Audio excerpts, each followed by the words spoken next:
Survival Dispatch, in partnership with Carnivault, just dropped a Christmas deal that actually makes you harder to kill. So from now until December 23rd at 11:59 p.m. Pacific time, every $100 that you spend at Carnivault.com is one virtual raffle ticket that you automatically get entered into a drawing. And on Christmas Eve, we'll pull 5 lucky names, and the winners will get a prize package fit for Santa himself. Each one of the prizes will include 1 beef family pack, as well as 2 beef, 2 chicken, and 2 pork single-serving packs from Carnivault. They're also going to throw in a Carnivault tee and a Carnivault hat, so you guys can wear that swag and brag to all of your friends that you were one of the lucky winners. But not to be outdone, Survival Dispatch has brought their A game as well, and we are offering 5 lifetime Guardian membership. You get 6 private encrypted signal channels, Survival Dispatch emergency notification system, and the POC-Link Ultra radio channel if you have those items as a part of your membership. But our current subscribers to the annual subscription are not to be left out in the cold this winter. Every time you spend over $99 at Carnivault, you just email your receipt to support@survivaldispatch.com, and we will tack on 30 days to your annual membership. So don't delay and head over to Carnivault and start buying that meat with no mRNA injections, no antibiotics, the perfect addition to your preps this winter. So don't delay and get started right now with Survival Dispatch and Carnivault. And from each and every one of us, Merry Christmas and a Happy New Year.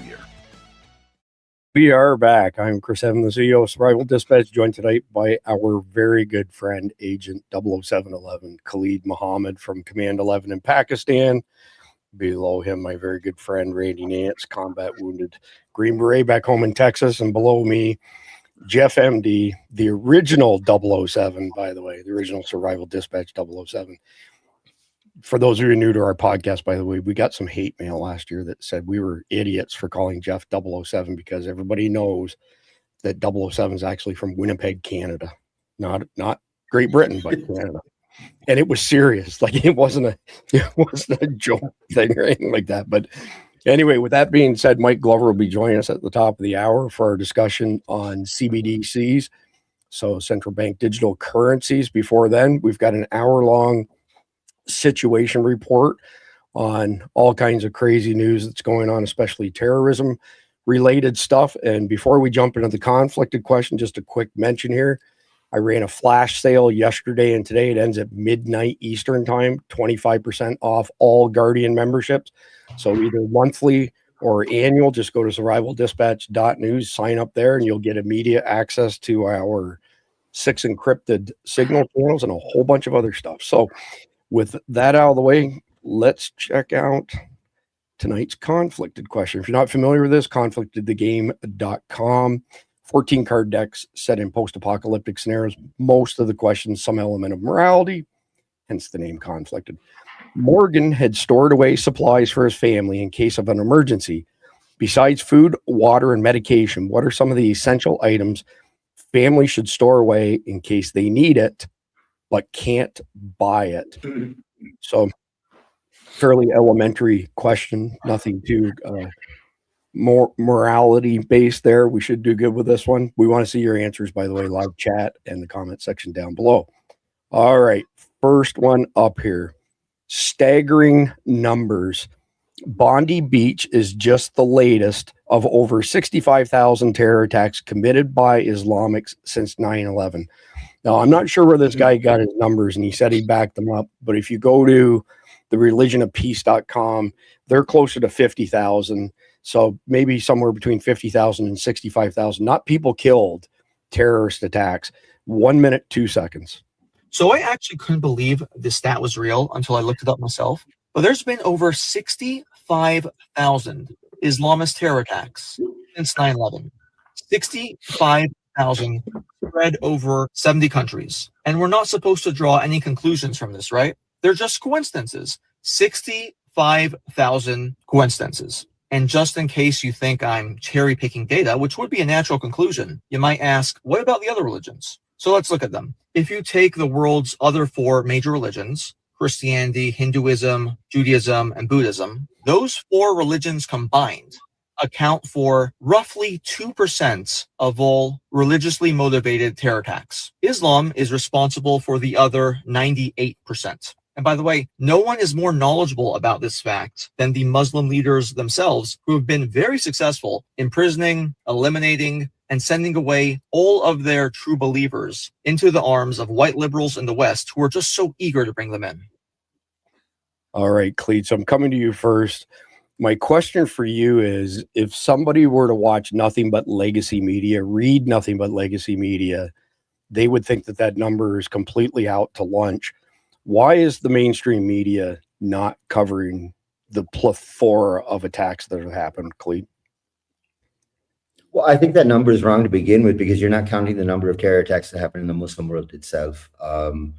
Pakistan alone sees something in the neighborhood of 4,000 to 5,000 attacks every year, and those aren't included in the numbers that you see in the totals on religion of peace.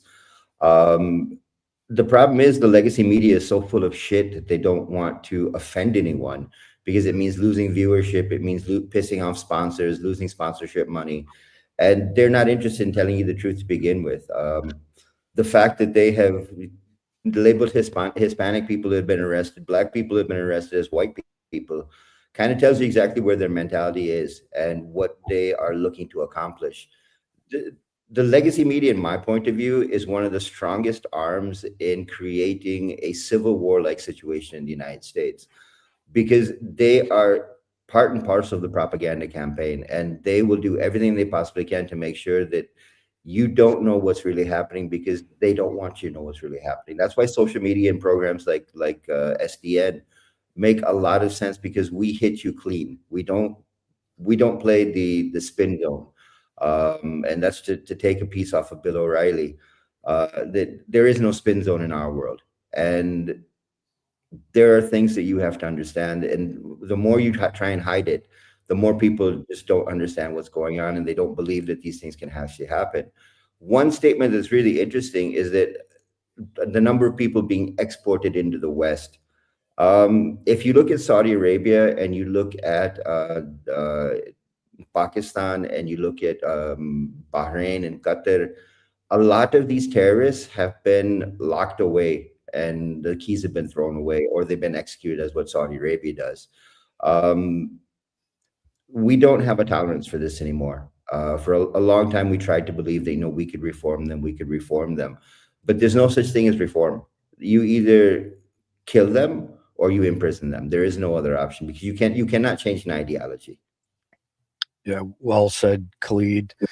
So, Randy, coming to you next, and my question for you is, what role does political correctness play in preventing honest discussion with regards to the scale and the ferocity of these terrorist attacks? That it's staggering numbers. I don't know how else to describe it. Well, it points to the fact of how important verbiage and language is, right? And when they start changing words little by little, or even canceling, you can't say this word anymore. And now certainly where it goes even further to political correctness, where somebody may get offended. So you don't, what it does, it gives the people that are in control of this the convenient way of silencing you without, punishment or any type of thing. It's a type of silencement or curbing what the language is. And just like we've seen, they squash the truth, right? When people get pounded, you got to really start. Today, we have to ask, when the whole system in Hollywood and media jumps on anything at this point, you have to question what part of the truth is that whatever they're crushing about to expose. And it's like I said, it's a convenient way for them to skirt around the truth and to shape language. So before I let you go, Randy, what's the difference between Hollywood and legacy media? Well, today it doesn't seem like there's much, really. They both say the same thing. And I think what it is because as we've learned over the last few years, like people with P. Diddy, apparently you have a lot of people that come up and, whether through Hollywood or the entertainment system, not only are they very wealthy, but they are also very controlled by some type of handler. The people are telling them what the message to put out. So it's no different than the media. Somebody's paying them, and then they're also telling them what message to put out. And they both align. The media and Hollywood are always in lockstep these days anyway. They are. I appreciate that, Randy. So, Jeff, question for you. How do you think Western nations should fundamentally changed their approach to radical Islamic terrorism, not just given this overwhelming number of attacks, but there seem to be events happening around the world right now where they are in people's faces, and I've never seen such boldness before. Well, you need to just make supporting terrorist groups a deportable offense and deport these people. We shouldn't be letting them in the first place. Okay, for the most of them. Well, actually, all the Islamists we should not be letting in because they hold a belief which is contrary to the fundamentals of Western civilization. And so we need to look at those people and say, this ain't the country for you. Maybe in Europe's case, this isn't the continent for you. And go back to Saudi Arabia, go back to wherever, and let the Saudis deal with them. And as Khalid pointed out, the Saudis don't exactly use kid gloves on these type of situations. And right now, Pakistan's not either. And it really tells you something that the people who know them the best tolerate them the least. Jeff, are there any countries that accept the Palestinians with open arms? No, none that I know of. The Jordanians hate them. They tried to overthrow the government. Egyptians, you notice when the whole dust up in Gaza happened, did the Egyptians open their borders to them and keep them from being bombed by the Israelis? No, they built their wall higher. They're in the process of building the border wall higher. Kuwait kicked them out because they sided with Saddam Hussein. The Saudis don't like them pretty much for the same reason, because Saddam had his eyes on Saudi Arabia and they backed Saddam. So yeah, you're done. I don't know anyone who, and I imagine right now the Lebanese really wish they could undo welcoming the Palestinian diaspora, because that's led to their unrest for the last 40 years. Right. So before we move on, just not that I doubt Jeff at all, Khalid, I'd like you to weigh in on that. Is there anywhere that accepts the Palestinians with open arms? No. I see the Palestinians as just like the Afghanis. Anywhere they go, they create trouble. If you look at what's going on with Afghanistan, Tajikistan has banned them from entry. They're deporting them from the Tajik soil. Iran has built a massive wall to keep Afghanis from coming in. 19 provinces in Iran have banned the residency or work or employment of any Afghani in those provinces. When you are a troublemaker and people figure out that you are a troublemaker, then no country wants to allow you in. And the problem that we have is that when you've got Qatar money backing Palestine as a cause, it's become very acceptable for some people to believe the Palestinians are freedom fighters. They're not freedom fighters. They're not. I mean, Hamas has never been about freedom. They've been about control. And the problem has become that people are now starting to realize what really is going on behind the scenes. Another thing I wanted to say is that, when you talk about Hollywood and the mainstream media, Hollywood is in lockstep with the mainstream media. If you look at the way programs and TV shows are run, whoever the mainstream media calls an enemy is blasted across the movie screens as an enemy. And that will never change, because that's a lockstep relationship between the left and the far left. Yeah, well said, Khalid. But I have a question for you. Did you not get the memo from Obama? The walls don't work, in case you didn't know. Just saying, I threw away Obama's memos. I thought they were all in crayon, so I didn't bother to read them. Right. What I would say, Chris, is if you noticed in the chat, some people said Canada are, somebody in Europe said that their country is, and I wouldn't doubt, we've heard rumors that, some have come into this country and they've done it before in the middle of the night, and it doesn't matter that Trump's in charge. I guarantee you there's still nefarious stuff going on right under our noses. It's just because it hasn't been uncovered yet. And if anybody's taking them in, it will be the people in the West, because they're going to cause trouble, and that's what they want to do to the West right now. And that would match the pattern that we're talking about. Yeah, well said, Randy. So before start a rumor that Russia is going to take them all in. That's it. Get them all to go to Russia. That's what we should do. Last year. If that were to happen, that would be the end of the Palestinians. Putin would completely nuke them. But while you were speaking, Randy, I forgot to mention earlier, J.J. Carroll, 24-year CBP special agent, started with ICE, 3 pay grades before he retired, or where he retired from at CBP, because he feels he can make a difference, wants to make a difference for our country. He got his first arrest yesterday. So nice. All right. He said it was pretty boring. There was no resistance or anything. So Well, it's still good to break the ice. Yeah. I Start small.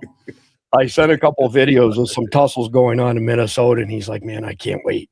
So anyway, next one up, everyone needs to hear this. It's been a long weekend. Let's slow it down and say the quiet part out loud. What happened in Australia is tragic. What happened at Brown University, just as devastating. Is it shocking?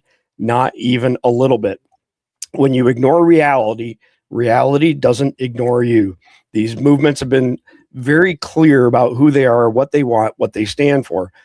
They're not here to adapt. They are here to dominate. 1 minute, 54 seconds. I'm going to play the bulk of this. This guy is very articulate and makes his points very well.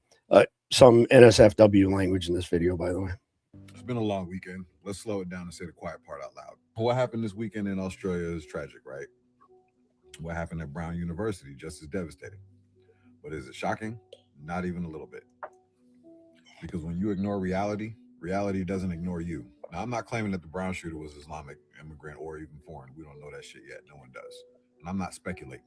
We know that he is now, by the way. But what I am talking about is a broader pattern of ideological radicalization, domestic and foreign, that keeps getting fucking ignored until people die. I've seen other creators in other countries, including Australia, talk about this same shit. And then look what happens. When you import or tolerate unchecked ideology that openly rejects assimilation, values, free speech, equality under the law, peaceful coexistence, don't act surprised when that shit turns out violent. These movements have been very fucking clear about who they are, what they want, what they stand for. They're not here to adapt. They're here to dominate, disrupt, burn it the fuck down. That's not diversity. That's radicalism. And pretending otherwise is how countries sleepwalk straight into fucking chaos. And even here in America, people want the same shit. Open borders, zero vetting, zero standards, and then scream fucking racism the moment that someone says, hey, maybe we should ask questions first. They've told us who they are, out loud, on camera, in writing. But somehow wanting borders, vetting, and security somehow makes us the fucking villain, while acting like enforcing the law is some kind of fucking hate crime. Then like clockwork, everyone wants to pivot into fucking guns. And here's the problem with that. Australia has some of the strictest gun laws on fucking earth, and evil still showed up, because evil doesn't need your preferred tool. All it needs is opportunity. It needs ideology. And it needs fucking people in denial. There's no gun problem. There's a fucking reality problem. And until you're willing to name it, honestly, clearly, without fucking flinching, this shit's gonna keep on happening. Wake the fuck up. Yeah, he said a mouthful there. Khalid, by all means, make some general comments, but I do have a question for you. The level of radicalization on campuses is far beyond what any of us could have imagined. I've seen a lot of news lately where they've shown the curriculum laid out, and it's everything that is just rotten in our country right now. So all three of you can make general comments on what he had to say, but that's the first question for you, Cleve. What do we do about this campus radicalization crap? Well, when you've got, and I say this with the utmost respect for professors, but when you've got professors competing for grant money and competing for grant money from foreign countries, from enemies of the United States, you're going to get radicalism. When you've got people thinking that, you know, DEI and the LGBTQ plus whatever the hell you want to add on to it is part of the American lifestyle, you're going to have people spreading this along. And what we saw is Qatar, over the period of like 7 years, spent so much money in US Ivy League universities. And in those Ivy League universities, you turned an ideology into a movement, and that movement became toxic because the way you were teaching that is, look, they're being, for lack of a better word, punished, when it's not them being punished. The number of papers that have been written on Hamas's human shield strategy is just unbelievable. And it was never taught to anyone in the universities who are supposed to be teaching people about what's going on. In terms of what the guy said in the video, he's absolutely right. When you don't accept a problem to be a problem, you will never find a solution. And that's something we've said for a long time on SDN, that when you don't call out the issue, when you don't label it as being a problem, radicalism is a problem, whether it be from the left, whether it be from a foreign country, whether it be from another religion. If you are a radical, you need to be treated like a radical. You need to be pushed out of society completely and thrown out of the country you're in. Europe has that problem. America has that problem. Australia has that problem. And as long as you're willing to say, well, you know what, we don't want to hurt their feelings, all you're going to find is bullets. And these people will find weapons, just like gangs find weapons, just like cartels find weapons. You cannot stop evil unless you're willing to punish it. That's just an understanding people need to come to, is as long as you tolerate evil, you're letting it happen. Punishing it, taking action against it, hurting a few people's feelings does not bother anyone. But it's for the protection of the greater group of people, not the protection of just a smaller group of people. Great answer, Khalid. Appreciate that. So, Randy, I want to know what your thoughts are as far as parents and community leaders, what they can do to, counteract the radicalization happening on campuses across the country.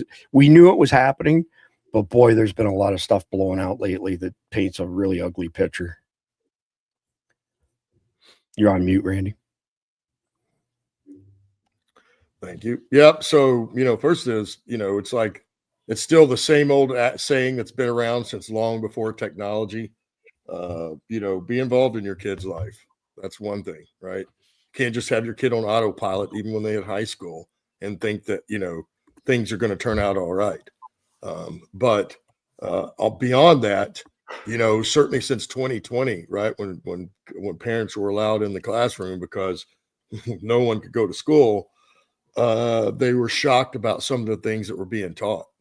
And, we should keep a closer eye on that. If you were, my kids are grown, thank goodness, I don't have to deal with it.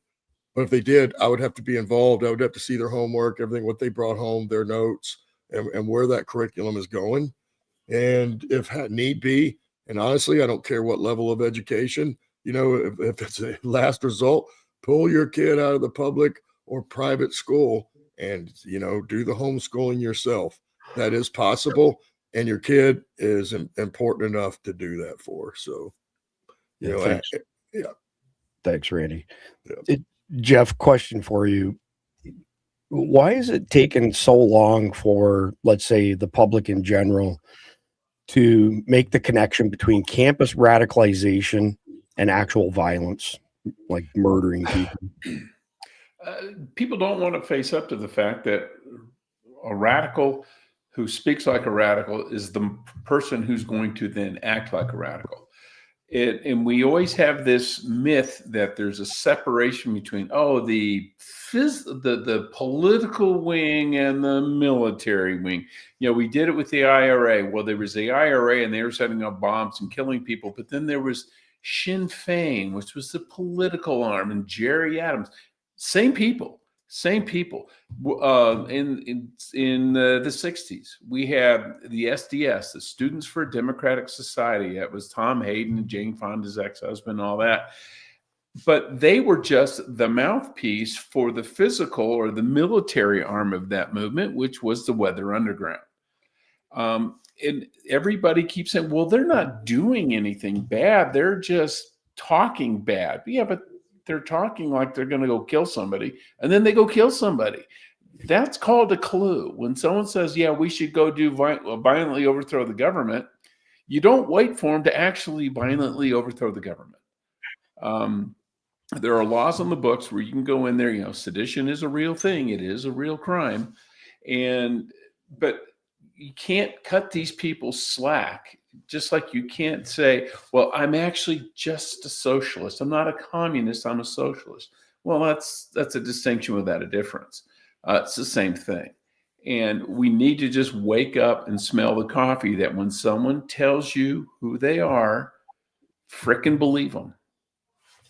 Yeah, amen to that one for sure. So next one up, I believe this was in England. A guy tried to stab a cop randomly, failed to really injure the cop since the cop has body armor. Then a bystander knocks him down and he gets beaten. Beat him more, let him taste justice. 1 minute and 46 seconds just be for entertainment value, if nothing else. Hacer esto porque trabajamos juntos, porque te conozco mucho tiempo, como que un año. Actually, listening to that, maybe it's in Italy, but somebody's saying, "Bring me the knife. Bring me the knife. Go back. Go back. Bate. Go. Kick that."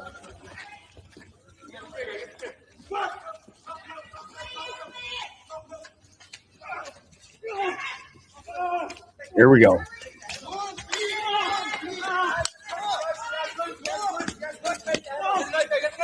Kick that.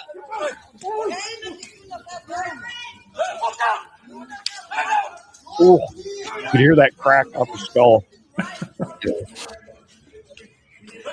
think the cop was injured, though. You look right here. Yeah, He goes down like he's been stabbed. he does. That's probably the guy when he ran up to him the very first one from behind. That's why he stabbed. He also said Allah Akbar right before he hit him. All right, so the beatings have stopped, so we're not going to watch any more of that. Khalid, did you learn anything from that video as far as being stabbed by chance? Well, again, this is why I believe police should be armed. If somebody pulls the knife, put 3 rounds into him and put him down like a dog. That's just the end of the day. The whole mentality of radicalism is just unbelievable, and how tolerant society is of these radicals. Attacking a police officer anywhere else in the world, he would have gotten shot. There wouldn't even been a second attack. And the guys who tried to get the guy who was trying to stab the police officer to get them to stop beating him, they should have been beaten like dogs as well. I mean, who are you to step in? You didn't step in to fight him from stabbing them. So why should we allow you to stab? Take that stick and beat them over the damn head until they're on the ground as well, as a good lesson. So, first audience poll of the night tonight. For those of you who are happy to see Khalid and BFE's return to SDN, put a 1 in the live chat. If on the other hand, well, put a 0. But if you're happy to see Khalid back, you're happy to hear the term BFE again, 1 in the live chat. All right. So coming to you next, Randy, talk to me about body armor and the importance of it. Yeah, I agree with you. It looks like he did get stabbed when the guy came at him sideways. He probably didn't have side panels. He probably just had front and rear panels. But give me your thoughts on body armor in general, protecting you at least from knives and handgun rounds. Well, I can guarantee you it was when that guy, and it's what we always talk about, that surprise, while he still had the element of surprise, and he got up there, that first shot, as he said, Allah Akbar, that's probably when he got him a little bit.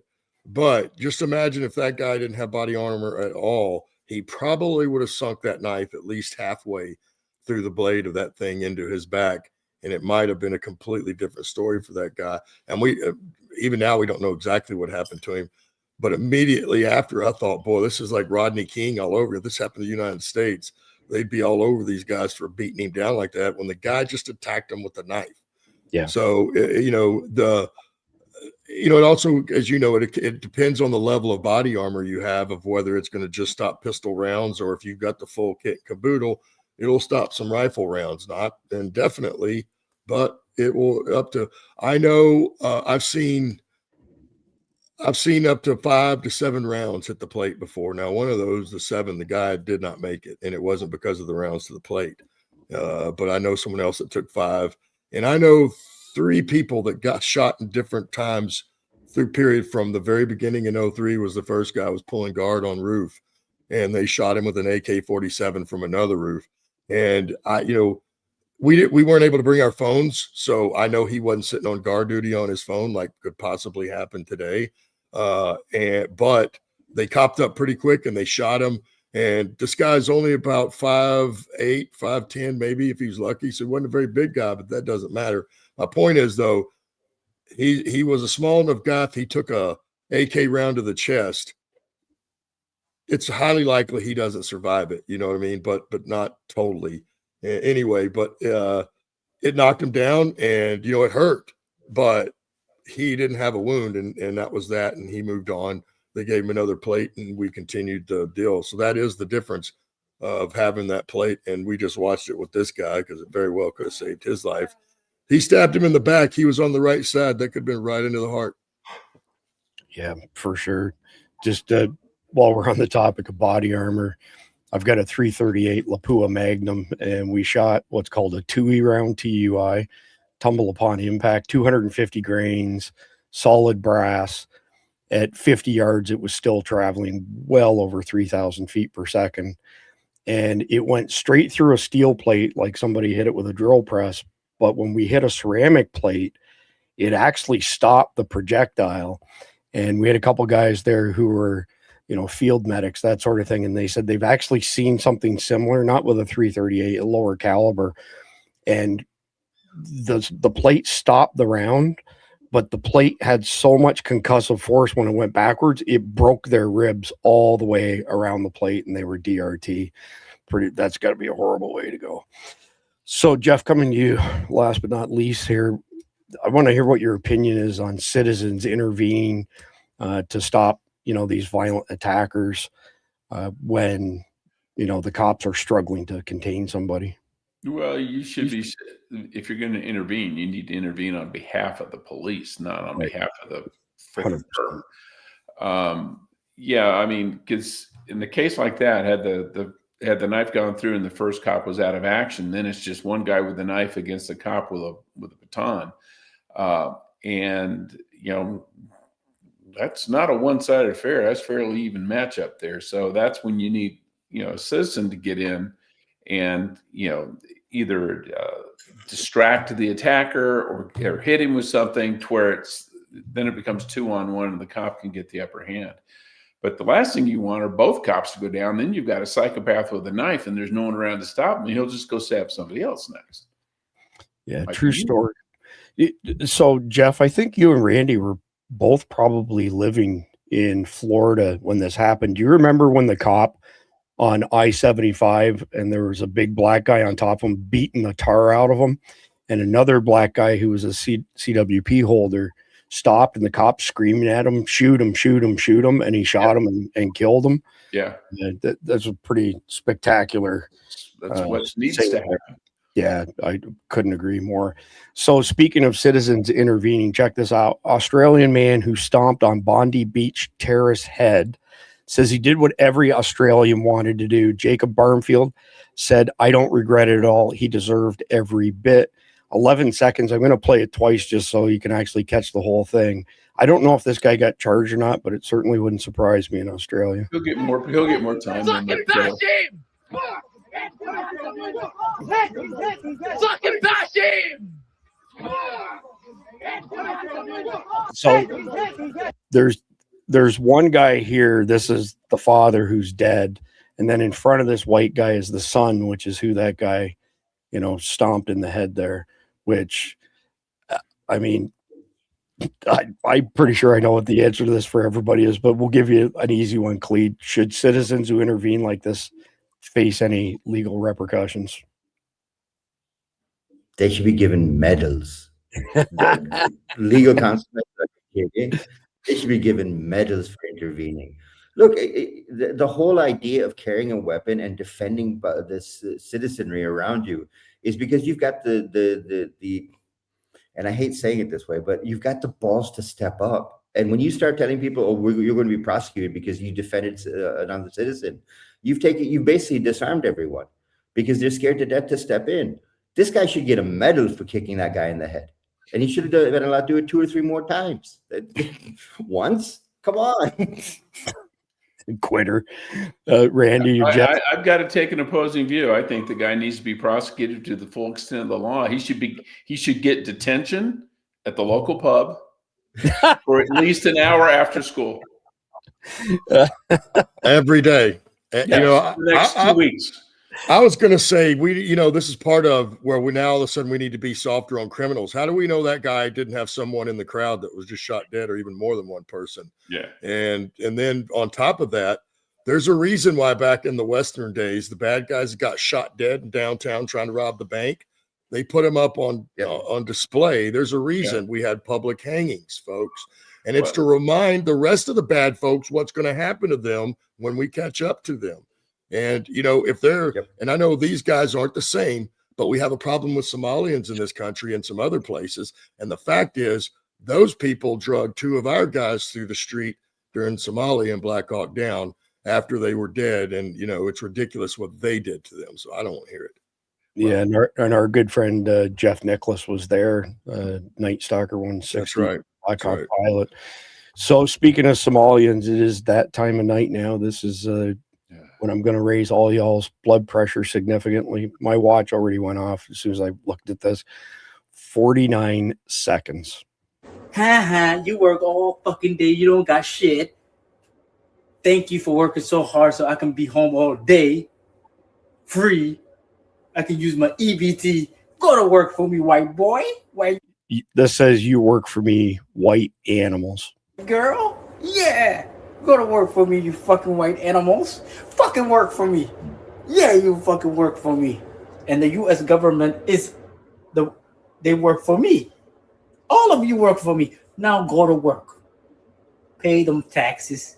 Take care of me and my people. All right? This is my land. I control this place. This is my reality. You all gonna be enchained. I'm gonna lock all you guys up if you don't pay your taxes. You better fucking pay your taxes. Well, alrighty then. Khalid, I don't even know what to ask you question-wise for this. Did your blood pressure go up? There's my question. No, I was reaching for a weapon. I mean, I was going to shoot my laptop screen because these guys are stupid. These are the people that I believe should be put in a helicopter and dropped. And let's see who's working for who and how well we can use that taxpayer money to teach you guys a lesson, because you're in my country and you're living off of my taxpayer money, and you have the arrogance and stupidity to talk to us like this. That's what helicopter drops were created for. You take them up, you drop them down, and if you survive, we'll keep paying for you. So, Randy, it's not a big secret. We all know that Obama brought in 80, 90, 100,000 Somalis and dumped them into a very conservative area in Minnesota. And, of course, it's now flipped to a Democrat. But, I mean, it's little Mogadishu, basically, complete shithole. What do we do about this, Randy? How do we solve this problem? Because it's a big problem. Well, the truth of the matter is we need to get control of all the federal agencies. How that's, to me, this seems like a pipe dream, right? Because what needs to happen isn't going to happen. But the reality is, I'm thankful for guys like this. Go ahead and run your mouth, show your face, because if the shooting ever starts, believe me, everybody's going to remember you. And so, our problem is now that we've let them come in there and seated in government, there has to be something constitutionally, and maybe Jeff can speak to that there's a workaround to where we just start removing all of them. You know what I mean? I don't care if you had dual citizenship. If you weren't literally born here, your parents, because if you're going to ship out the family, it doesn't matter if they had kids, they don't get to stay either. And I know that sounds harsh, but here's reality. This is the kind of stupidity it breeds. And if you think we're going to sit there and listen to that and put up with that kind of crap, we're not. So you ship them out. That's what needs to happen. Whatever communities they've overturned, whether it be through public offices that they've ran for and run, all that needs to be nullified and removed. It wasn't come here and make it your country or how you want it. That wasn't the deal. It's never been the deal. And the fact that that's been allowed tells you how far these people are willing to look the other way. And I mean, the ones in control, while, all hell breaks loose. Yeah. So you set Jeff up perfectly. Or Jeff, since you have to be born in America to be the president, why can't we enforce that top to bottom on political offices? Well, the president thing's in the Constitution. All you got to do is adjust the laws and change qualifications. But people like this, I would just find this guy, investigate the hell out of him. If he is a native born, if he's a Somali American born in the United States, and you say, guess what? You don't get any of that crap. You don't get EBT. You don't get welfare. You don't get anything. You're an able-bodied young man. Go out and get a goddamn job. And if he's an immigrant, kick him out. You're taking, you're not supposed to be taking welfare. You're not supposed to be taking EBT. You're not supposed to be getting all these benefits. And if you're doing it, I don't care if someone accidentally gave it to you. You're not supposed to be on it. It means you applied for it. You're not supposed to. Kick his ass out. You send him right back to Mogadishu, say, have a nice day, and drop his ass over there. I got to agree with West Virginia. Nothing's going to happen. I'm black-pilled the exact same way, Ed. It's a pretty hopeless situation. Moving on to the next one here. Christmas market in Germany, 26 seconds.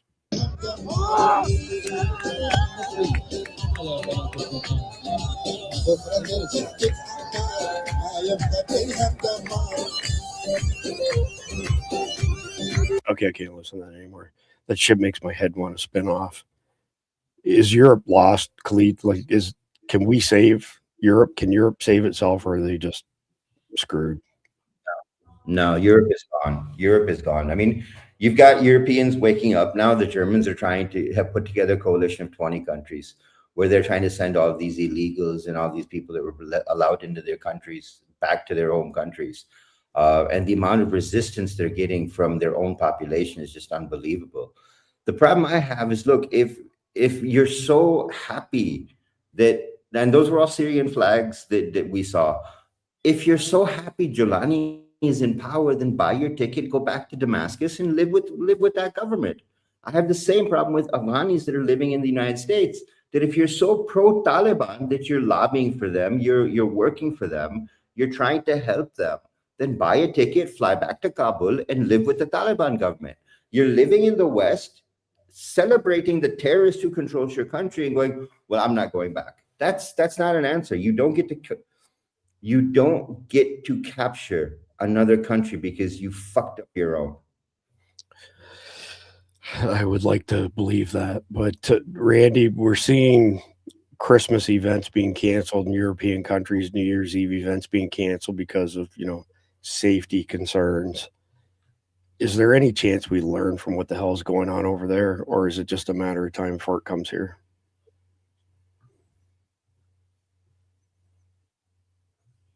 You're on mute there, Randy. Yeah, I know I hit one of the wrong. Sorry. No problem. I'm like, let me think about that for a second. Probably not. I'm just going off the last few recent years now. I'm old enough to remember, and everybody on this panel is. I'm old enough to remember back in the day when, that wasn't all political like this. And I just lost my damn train of thought, man. That's okay. That happens to me all the time. It's the sometimers. So no, we haven't. You know what I mean? And some of it is not our fault, because if you look at the 4 years of Biden, if we take that out, right, and the amount of people that they let it come in, certainly the amount of Muslims that they let it come in that aren't here to assimilate and aren't here to coexist, we would be further behind that deal. But the truth of the matter is, it's caught us up in a way, and it doesn't seem now, hopefully we saw Joe Kent put out something recently, and then, we've heard some briefings maybe to the president. So maybe things are about to change, but right now the system definitely isn't moving in that direction. And most people still look at Europe like, it's so far over there, it doesn't matter.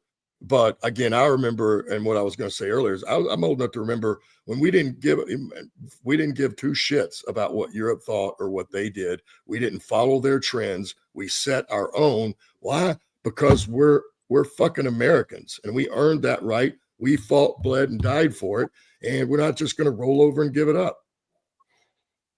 Couldn't agree more. Thank you, The Spin, by the way, for the tip over on Rumble. I can't show it on screen here because Rumble's the only one that doesn't play nicely with streaming studios. So, Jeff, question for you. There have been quite a few Christmas, market attacks in Europe over, let's say, the past decade and change. How can we prepare for that here? Because my feeling is it's going to happen here. Well, it has happened here. We had that guy drive through a Christmas parade. Huh? In New Orleans? No, it was Minnesota or somewhere. Guy drove through a Christmas parade and killed a buttload of people. We had the guy in Minnesota, in New Orleans last year. That was around New Year's. We've had that happen. Not to the extent Europe has, because we don't have Christmas markets like they do in Belgium and France and Germany and that kind of thing. They have a different tradition than we do. But we've had that, and it'll probably happen eventually here too, because they want to attack the symbol of Christianity, and we don't have a Vatican. We don't have a Notre Dame over here, so they're going to do it in other ways. But the only thing I can see saving, this is really ironic, saving Europe right now is Russia. Isn't that crazy? Isn't that nuts? That you look at Russia with if something happened to Putin tomorrow and he got replaced by someone who wasn't total megalomaniac, Russia could be the savior of Europe. Well, I think a lot of people, religious, they're more conservative. They work hard. It's not a give everybody everything state. Ironic in that it was the seat of the Union of Soviet Socialist Republic, but that they are and Poland too. If the Poles and the Russians could bury the hatchet and get on the same page, that would help. You get them, you get the Hungarians. There's some groups. You get Eastern Europe and the Russians together. They might be able to save the rest of Europe. Well, and I don't know that most Americans realize that Russia is the second largest Christian country in the world to us. Yeah. And they are very aggressive on counterterrorism, like very aggressive. So, all right, it's time to raise everybody's blood pressure again. I can't believe we have people who behave like this. An elderly Target employee gets threatened and abused by leftist activists for wearing a Charlie Kirk shirt. This is evil behavior. Let's counter this darkness with light. I want to help this lovely elderly woman. Internet, can you find her and or put me in contact? Thanks. 1 minute, 15 seconds. Why? They let you wear that shirt here? Yes. Why? So, why are you taking my picture? why are you wearing that shirt? You're working. It's It's not a a red shirt. shirt. I can wear any red shirt. It's not a plain shirt. It doesn't have to be It's a Charlie Kirk shirt. Yes. Yes, I know. Are you fucking stupid? No. Why the fuck would you wear that? You're at work at Target. That's not a Target shirt. It's not a plain red shirt. You support a racist. It's not racist. You support a racist. He's not a racist. Yes, he is. No, he's not. Yes, he fucking is. I'm sorry, but I'm not going to stand here and argue with you. You're not. You should go get your manager. You should not be allowed to wear that at work. Unacceptable. Unfucking acceptable. That's your opinion. No, the opinion is he's a fucking racist and you support him. That's your opinion.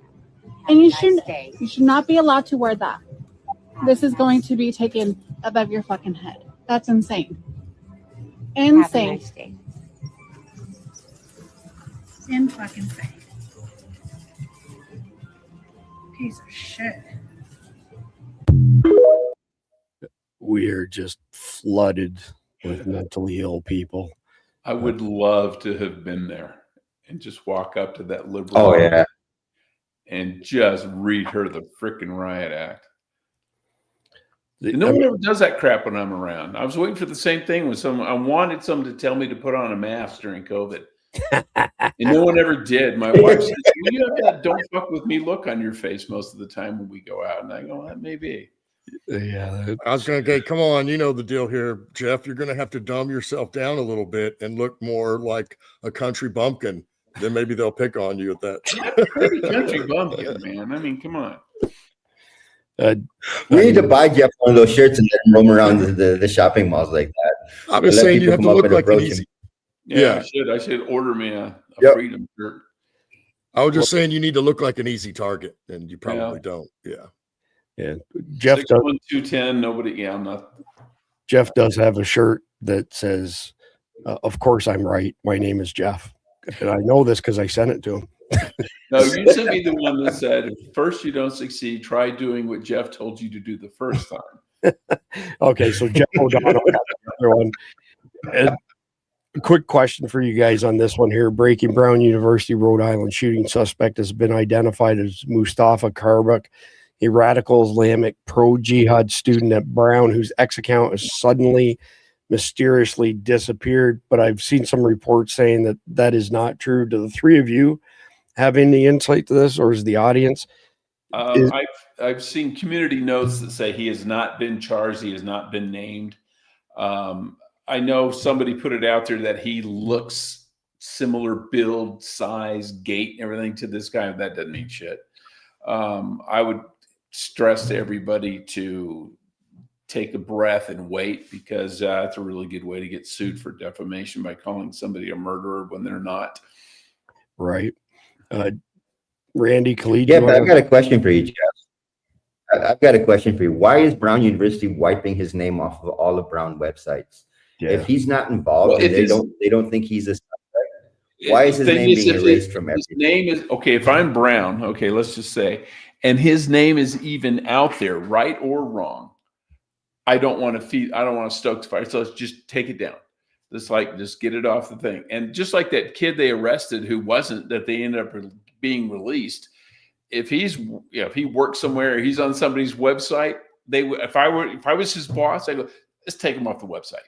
Wait for it to dust settle, then put him back on him. He's innocent and all, but let's just not paint a target on us for something that is not legit yet. He may be the guy, I don't know, but people put it out there and everybody started repeating it. And it's like, remember Richard Jewell? Yeah. That happened to him too. And he got rich because of it, because he sued the snot out of a lot of people. Yeah, that was super unfortunate. The bombing at the Atlanta Olympics. Yeah. Chad Prather, Charlie Kirk predicted this just 2 days before his murder. Blows my mind how prophetic this man was. 1 minute, 18 seconds. A prophetic word from Charlie Kirk 2 days before he died. Watch this. The spiritual battle is coming to the West, and the enemies are wokeism or Marxism combining with Islamism to go after what we call the American way of life. And the American way of life is very simple. I want to be able to get married, buy a home, have kids, allow them to ride their bike till the sun goes down, send them to a good school, have a low crime neighborhood, not to have my kid be taught the lesbian, gay, transgender garbage in their school, while also not having them have to hear the Muslim call to prayer 5 times a day. That's important. We want the American way of life, which is, by the way, Christendom. Christians, our sacrifice, our toil, our vision, the outgrowth of the scriptures gave us Western civilization. And this is where I think is a great rallying cry. Doesn't matter if you're Hispanic, doesn't matter if you're Asian, doesn't matter if you're black or white. Everybody, if you are Christian and Jesus Christ is your Lord and Savior, these two threats are combining forces to come after us. And it's time that the church stands and rises up against it. Yeah, he hit the nail on the head there. Clede, I'll go to you first. Thoughts on Charlie Kirk? Right. Comments?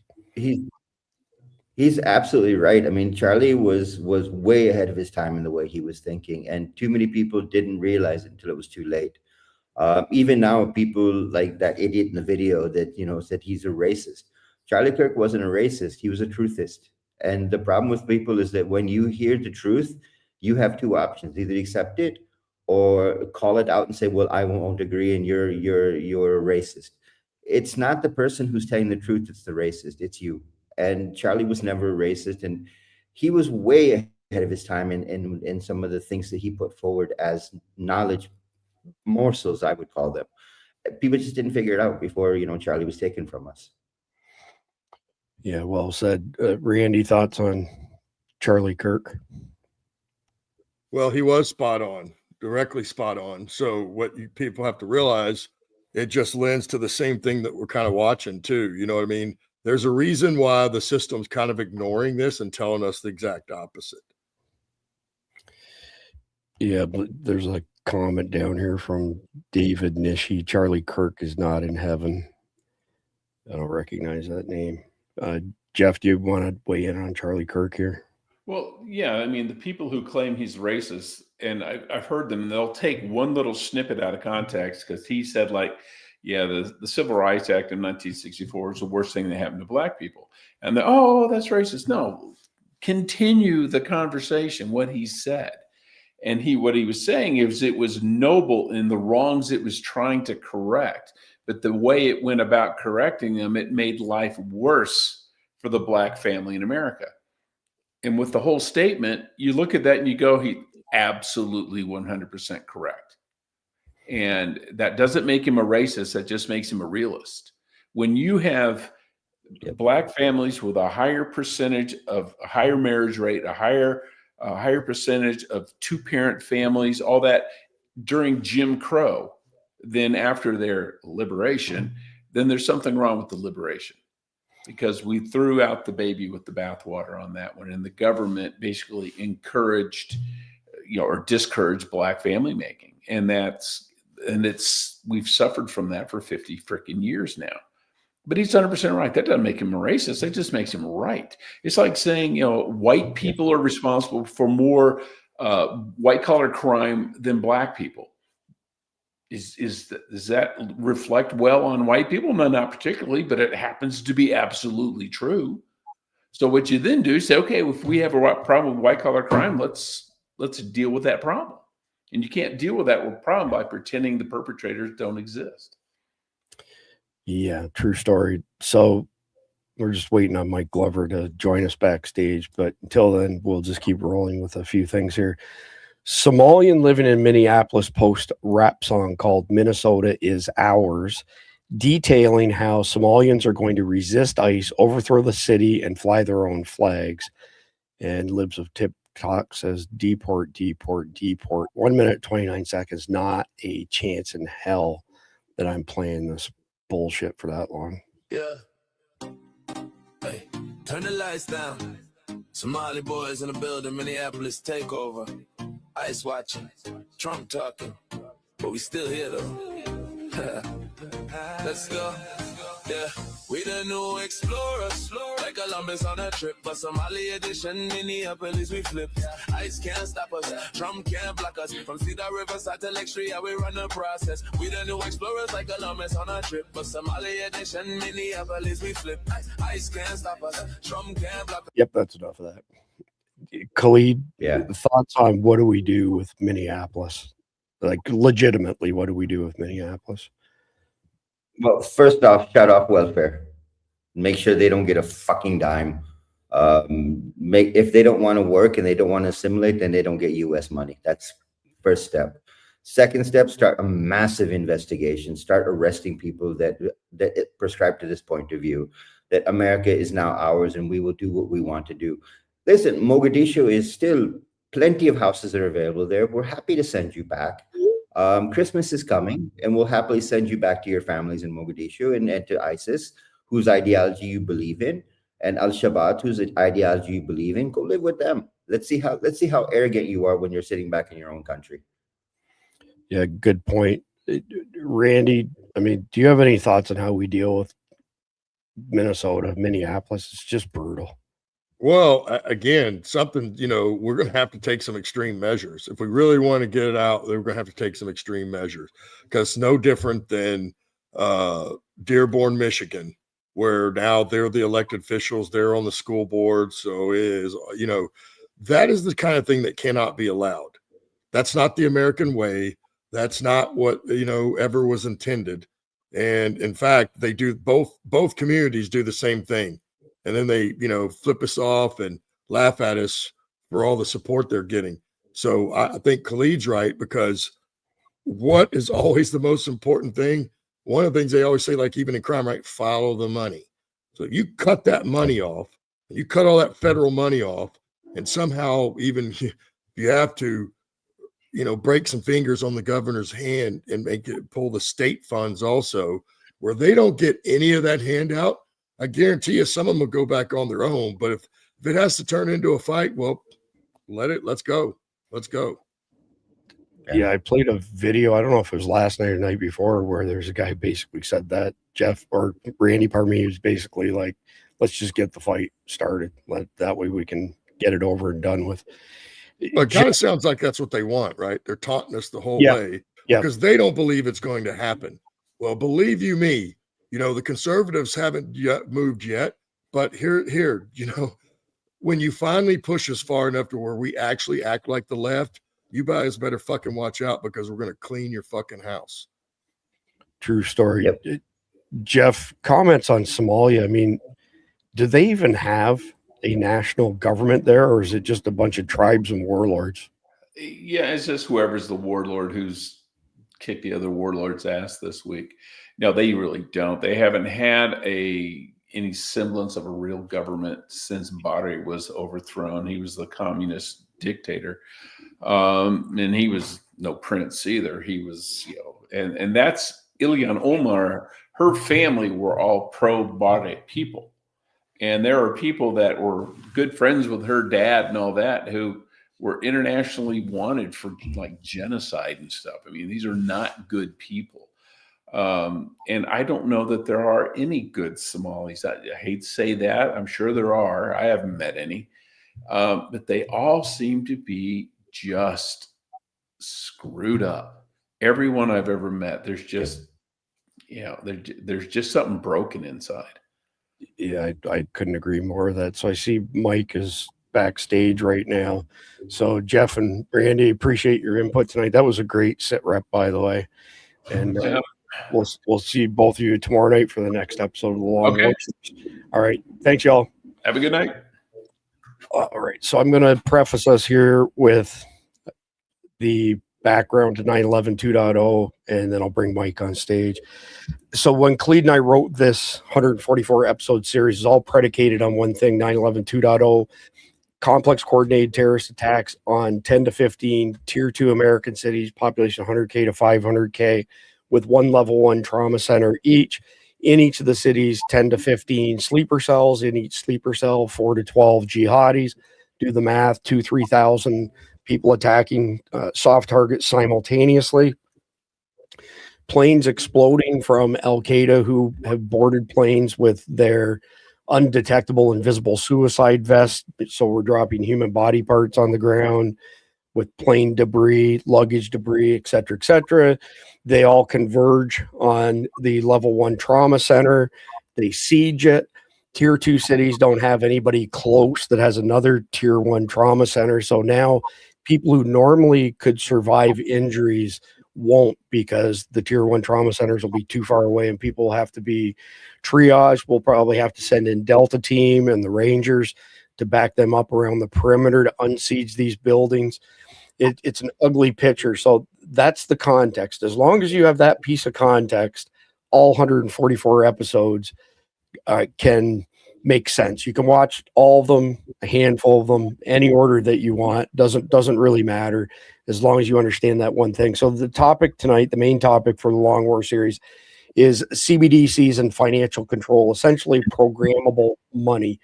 So 9/11 2.0, you can pretty much bet your life that it's going to be used to ram through legislation like Patriot Act 2.0 that we discussed last night, which will also include things like CBDC legislation, this programmable money. So they'll be able to tie it to your social credit score. They'll monitor every transaction, block purchases they don't like or don't agree with, expire your savings, freeze your account. I mean, we will essentially be in a digital prison where you can't buy or sell anything without their permission.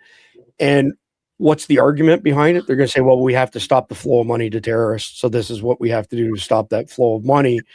And it's worth it for y'all to give up your freedom and civil liberties, because if it just saves one life, it's worth it, which it's not, right? First thing in life, decide what you want. Second thing you want, decide what you're willing to give up to get it. So again, picture that 9/11 2.0 has happened. Hospital siege takes a period of time to unsiege them. We get pretty fast action on the part of the government, just like Australia right now. They're already talking about their equivalent of Patriot Act 2.0 and more gun control and so on and so forth. And you will have an element of our society, like the maskers that Jeff referred to earlier. They'll be the first ones to say, yes, we should give up all of our liberties because we have to, because the government's going to protect us. And without the government, we're in trouble. And they'll literally just hand over the keys to their freedoms without a second thought.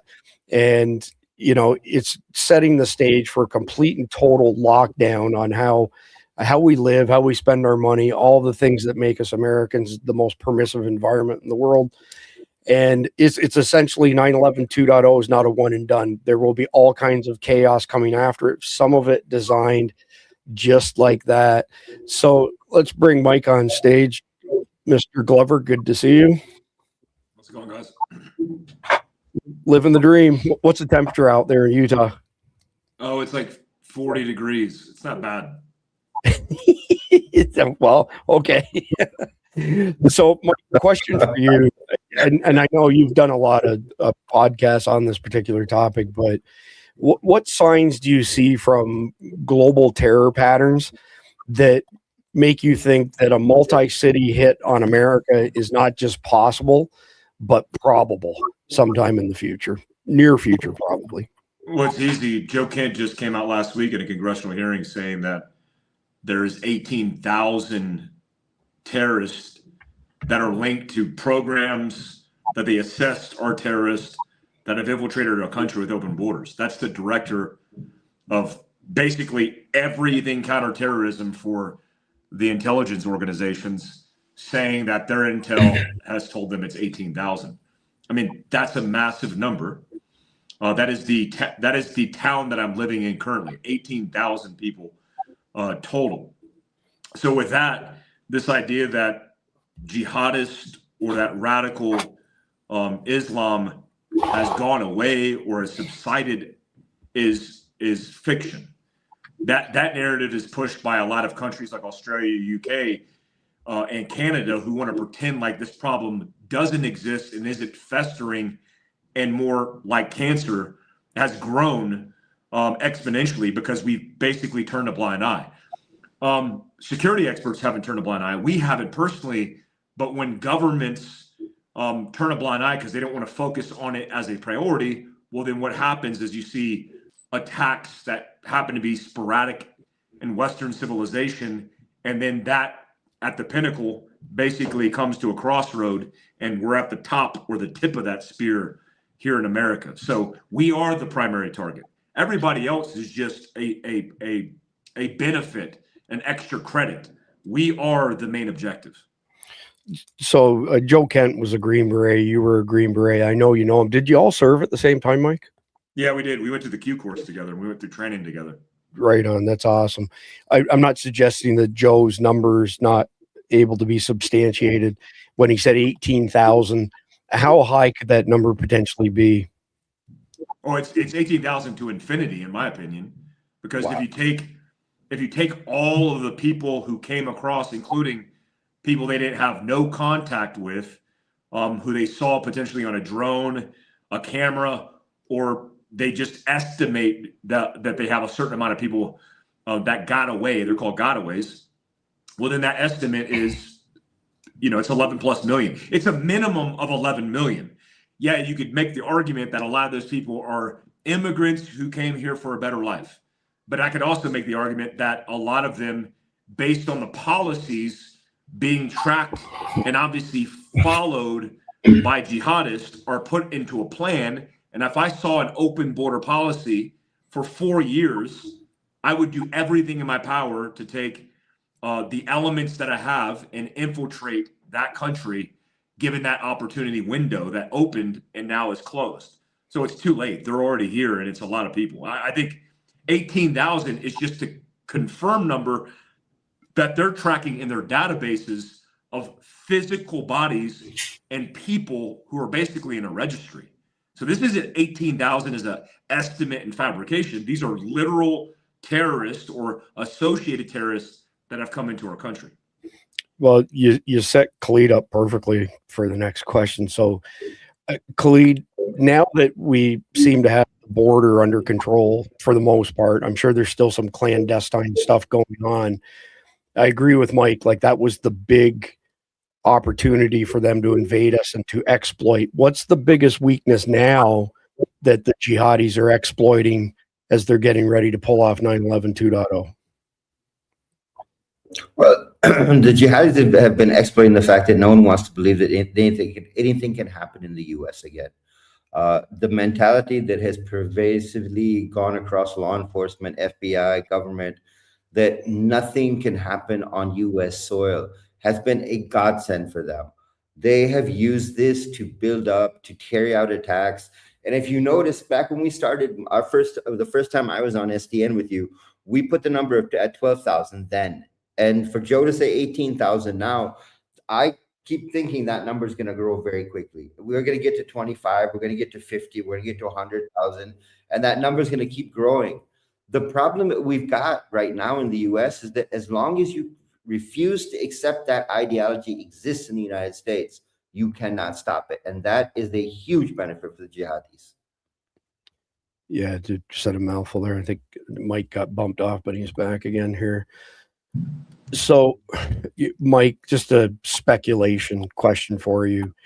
When 9/11 2.0 goes down, how fast do you reckon it'll take the public to transition from being in shock to demanding iron-fisted responses from the feds, like demanding essentially lockdowns? Well, I think that will happen immediately. We see it in cases like the shooting that took place over the weekend in Brown University. By the way, I don't know if you guys talked about it, but he allegedly yelled something. What he yelled was Allah Akbar. I guarantee you that's what he yelled, but nobody wants to say it. And so when we have things like that happening in real time, where the shooter that was allegedly rolled up was just a white dude they rolled up, and they actually speculated he was the shooter. They even announced it, the mayor did. It turns out that's not the guy, and they released that guy, and the real terrorist who committed an act of terrorism, in my opinion, is still on the loose. Across all aspects of media, people were demanding answers. So I don't think it takes any time at all. And then when you see something perpetuating like that, where people have to come up with plans, solutions, and action to protect their family, it's not going to take any time. They're going to be doing what's necessary and will not lean in on the government. And I think more so like now until into the future, you will see this from Americans. We are more trusting in our own abilities, and we're cutting the umbilical cord from the institutions and the governments because we see how much corruption. That, by the way, that's always existed in our government, but now it's just put on blast because of social media and because of organizations even like Khalid's and ours that puts out real information that's relevant without bullcrap, without the fluff. Yeah, appreciate that. Great answer, Mike. So, Khalid, I know you've done a fair bit of work on this. I'd like you just to share your current thoughts on domestic homegrown elements and the likelihood that they'll participate in some fashion, either 9/11 2.0 or the follow-on attacks that come after it. Well, if we take Joe Kent's number of 18,000 and multiply that by 4, that gives you the number of people that have been homegrown radicalized, people that hold U.S. passports, that have legal status in the United States, but have been radicalized inside the United States. The way to do that is very simple. When you take a disenfranchised individual who is already upset with how the system operates, and then start feeding them with a jihadi mentality that you can change things, you can bring about revolution, you can change the way your life operates, they become a weapon for you. So if we take Joe's 18,000, which I still think is a low number on where we really are, and multiply by 4, that is what you're dealing with in terms of homegrown radicals.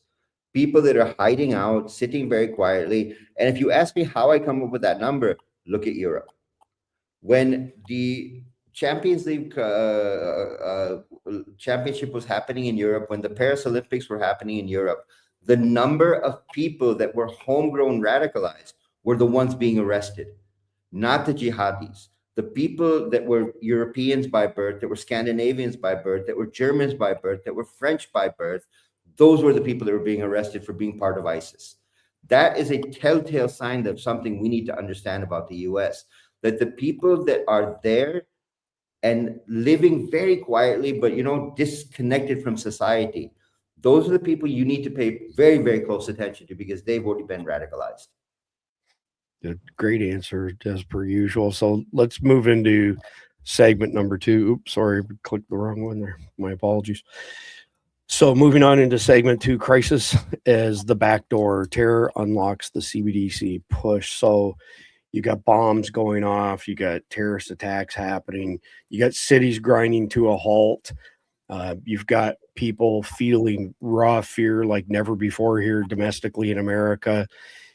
The weak amongst us fully willing to trade their privacy for essentially to be protected by Uncle Sam, and they swoop in with all these things they're going to tighten up, including CBDCs as the cure for tracking bad guys. But when you peel it back and you look at it, especially when you look at what's been going down in China for years, CCP and social credit scores, it won't necessarily be about nabbing terrorists. They might catch someone they cast that net, but it's a smokescreen essentially to wire up a system where everything that you touch, every dollar you touch, that you save, you spend, could be frozen, all while you're dusting off the rubble.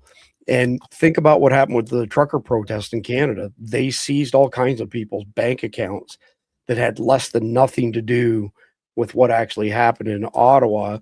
And history's full of this stuff.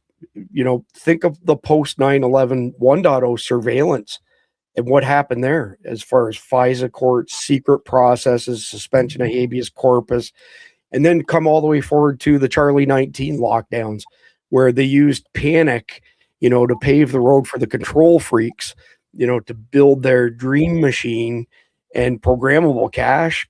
Golly, this has got horrible consequences written all over it. So I want to come to you, Mike, and ask you, how else do you think that they're going to spin this to say, well, we have to have digital currency because it's the only way to stop the economy from tanking further and stop the bleeding, financial bleeding? What else are they going to throw in there to convince people that they should not have control over their own finances? Well, I think it's just like everything else. The government is only incentivized by growth and control. And so if they're telling you the situation is dire and here's the program, everybody's going to jump on board. And what's odd is people don't recognize the signs. And typically that is things like, I don't know, Bitcoin wanting to be scarfed up by the government. Remember the time when debit cards were coming on board? It was like all of a sudden now there's stores, especially if it's like Apple affiliated. I was just in an Apple store. You can't use cash in those certain stores. And many more stores are following suit. Well, why is that? Because they have ultimate and overall control. And so it's harder to control a free people when free people in a market are wheeling and dealing, exchanging and bartering and doing what free people do. And so again, I would look at the trends overall, and we're trying to centralize all of the things in the name of optimization, but it's literally taking away all your liberties and freedoms because you're giving dependency on a system. And guess what? There's no stopping it. I mean, I don't want to jump on these bandwagons that exist. And I've tried my best, especially with my family, to cut the umbilical cord and not have to be so reliant on the government, but they'll make it impossible. And before you know it, everybody's going to be on board because you can't operate any other way. It's the same thing that happened with cash. You can't use cash in most places. And there's a specific reason for that, because they have control. And if you try to fight it because you say, I'm in business and we only do cash only, well, guess what? You'll just go out of business because everybody else will adopt it. 8 out of 10 people will adopt it. 2 of those people are outliers, and they probably are watching this right now. So a question that wasn't in the brief, parallel economies. What happens in that regard, Mike? What do you mean parallel? Can you define parallel? Like barter economies. Well, I think it happens simultaneously, and I also think there's undergrounds, and really it's just free people just doing what they have to do, and it happens all the time. I grew up in a business where my mom converted our garage into a beauty salon, and she did a lot of the things that she did with cash because she didn't want to have to deal with surcharges from every single. I mean, I just got a surcharge on a QuickBooks invoice to transact the invoice. And there's a middleman cutting in on nearly everything. So if it's not the business, if it's not the government, it's a private business. And so there's going to be underground variations of this. But again, they'll create new laws on the books that make that activity illegal and then brag about it on the news, how they're taking down all of these black markets. Gambling's a great example, especially as a issue that's state to state. I mean, you could gamble in one state and completely in Vegas do it as a hobby. I mean, you could literally make a living doing it. You go across the border in any one direction and you become a criminal, and then it moves underground, and so it's still going to happen no matter what. But I just think it's problematic. And again, the powers that be with the government, the lobbyists, and all of the convolution of that has a set agenda, and those billionaires are making the calls big picture wise, global wise, because that's how they're thinking globally, and they're playing, Sim City. I mean, they're playing global Sim City, and it's going to eventually happen. I mean, we have no choice in it. Yeah, unfortunately, I do agree with you on that, Mike. So, Khalid, looking at how governments, have grabbed power after big shocks in the past, what kind of tricks do you think that they're likely to pull this time around to ensure that we move to CBDCs and not allow any significant debate to happen on that topic? Well, look at it this way, Chris. I mean, we've talked about this a couple of times. Look at what the digital ID is doing in Europe and how they first introduced it as protecting children. And they said everyone has to register with a valid identification, otherwise they won't be allowed to use social media. Australia just a couple of weeks ago said anyone under the age of 16 cannot have a social media account, period, end of story.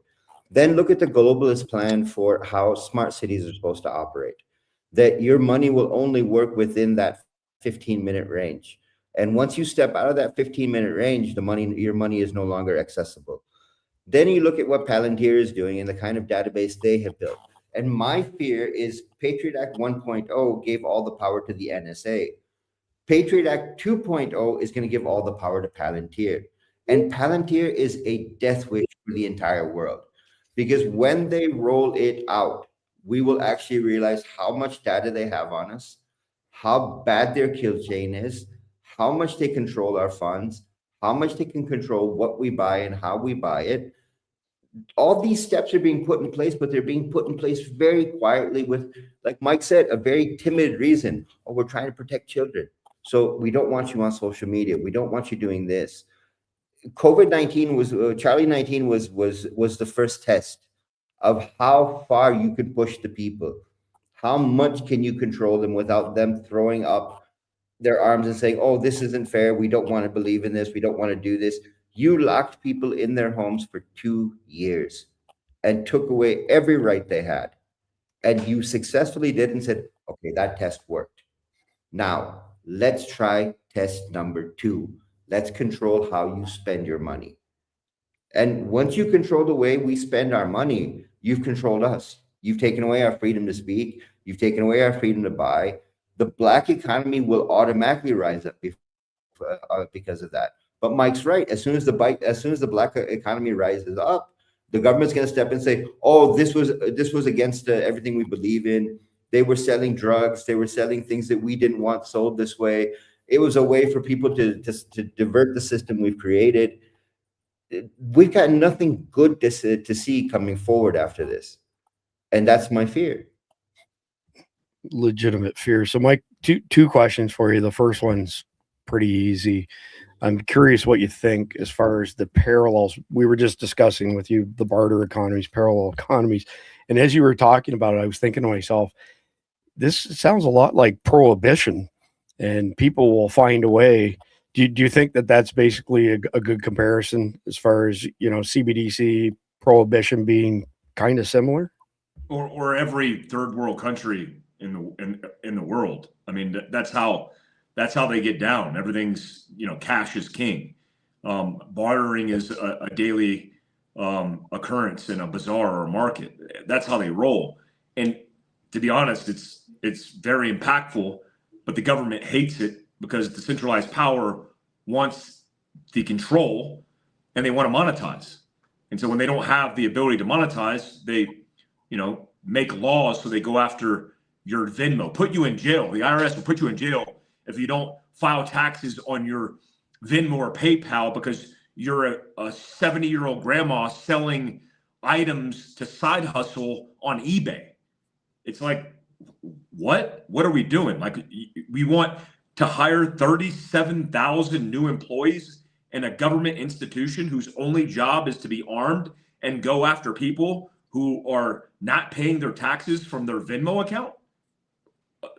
What?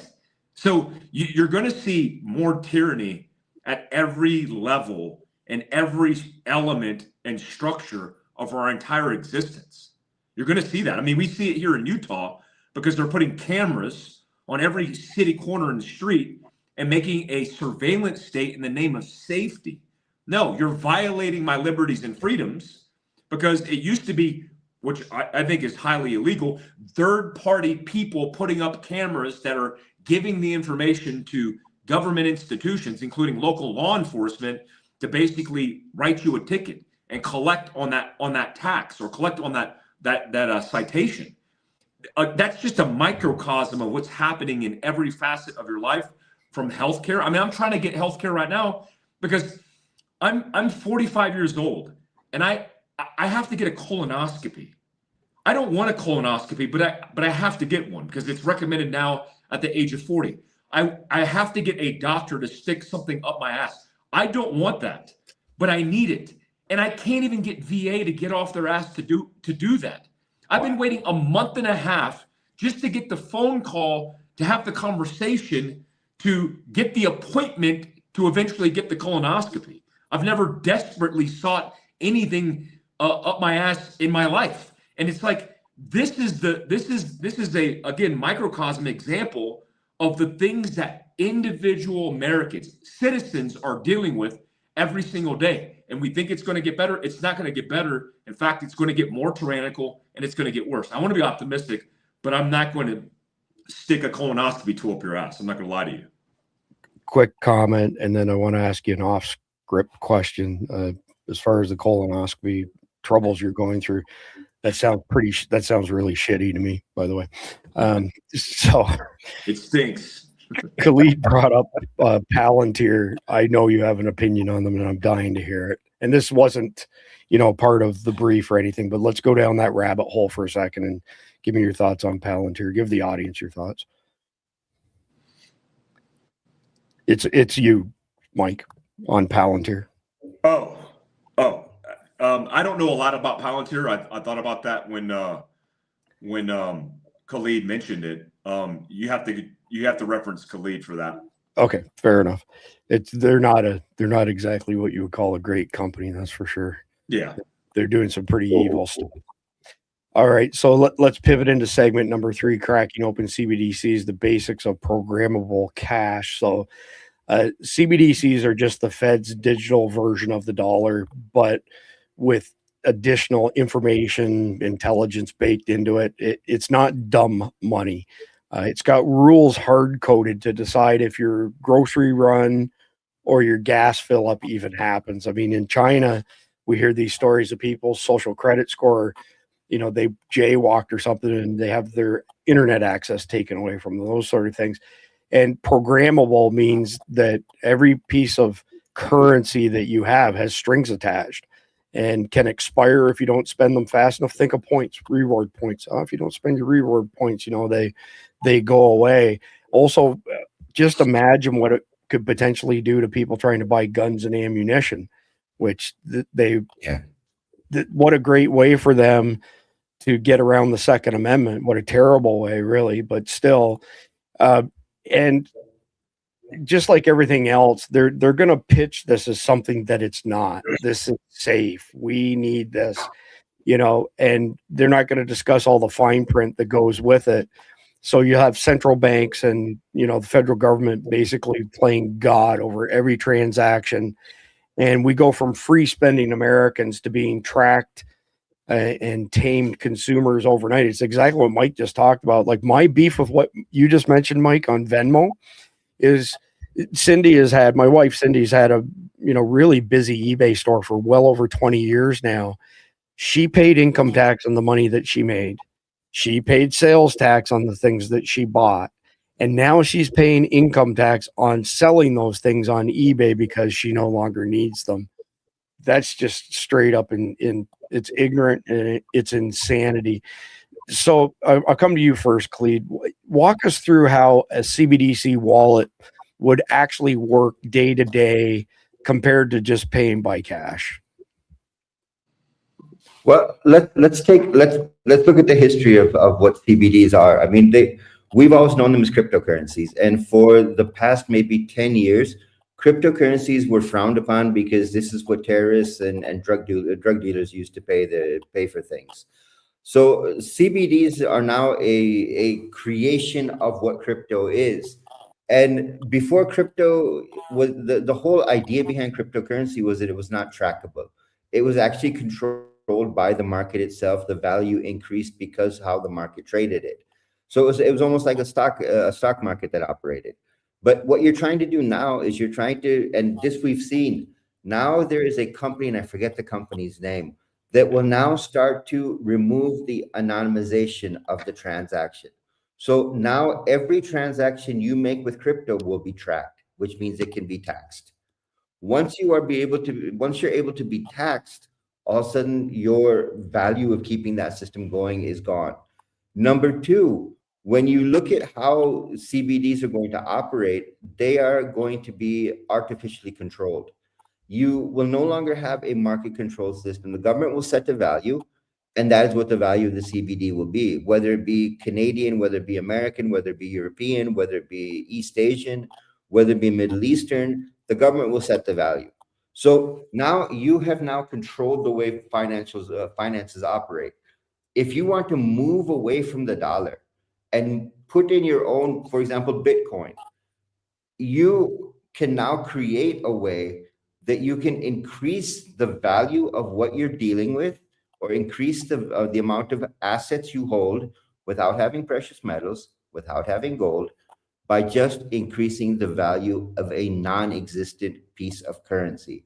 And if tomorrow the government decides that this currency is not acceptable, it's gone. It's disappeared from your wallet. You can no longer buy, you can no longer sell, you can no longer control. The second problem with CBDs and with a crypto wallet is you can control where that money is spent. People decide, we're not going to accept this, or we're not going to accept from this wallet, or we're not going to accept your money from Dallas, Texas, in Houston, Texas. You can no longer buy. You actually have to get approval before you travel to be able to spend your money. And that's what the smart city concept is, that we will be able to control where you can spend your money. Yeah. So, Mike, do me a favor and peer into your dystopian crystal ball and paint a picture for us as far as the effects on people's normal spending habits and just how significant an impact, or give me some ideas on how you think they'll leverage it to do really shitty things to us. Well, there's a few things that come to mind, especially when it comes to, as you just mentioned, your wife's situation with taxes. I mean, the justification, for example, in Salt Lake City, Utah, right down the road from where I live, 45 minutes down Park City Canyon, just added a additional property tax of 15% on top of every person in Salt Lake City. So if you take 15% and it's hundreds, for some people, thousands of dollars, the justification is we're trying to accumulate more money so we can take care of people. This is the same city that spent more money helping people on policies trying to remake the Salt Lake City flag into a pride flag, right? This is the same city that spent millions, tens of millions of dollars on homelessness and illegal immigrants, but won't advertise that anywhere because it would go against the conservatism that exists and lives and pay most of the taxes in the state of Utah. So an easy grab is justifying that now that we have access, we have control, but we're doing it for the greater good. And that's the scary thing, because they just won't talk about it.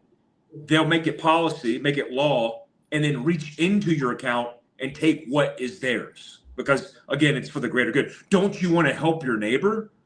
I mean, it's the same talking points with starving children in Africa via nonprofits that we grew up with in the 90s and the 80s, where it's like, you don't want to let these kids starve, do you? Oh, we didn't know after we donated, because you made us feel guilty, that 98% of the money was actually going to line the CEO or the employee's pockets and not actually helping a starving kid in Africa. Yeah, so I got to ask you guys, do you remember a few years back when PayPal very quietly updated their TOS, their terms of service, and slipped a clause in there that said if you posted something online that they disagreed with, each time you did that, they could take $5,000 out of your bank account? Do y'all remember that? Oh, yeah. So then they took that clause out because there was such a clamor over it. And then they very quietly, about 6 months later, put it back in. So technically, if PayPal doesn't like what you had to say, and here's the ironic part, right? PayPal, Elon Musk and Peter Thiel, Palantir. So, I mean, it's just crazy stuff. So that's the first 3 segments for tonight's podcast. We've got 2 more segments left. Just a couple quick reminders. Number 1, we're running a flash sale on Guardian memberships until midnight Eastern time tonight. 25% off either monthly or annual memberships. If you pay annually, you get 2.5 months for free. Get access to all 6 of our private encrypted Signal channels. Why do we use Signal? I'm a programmer by trade. I've studied the source code. It's open source. I can assure you there are no backdoors.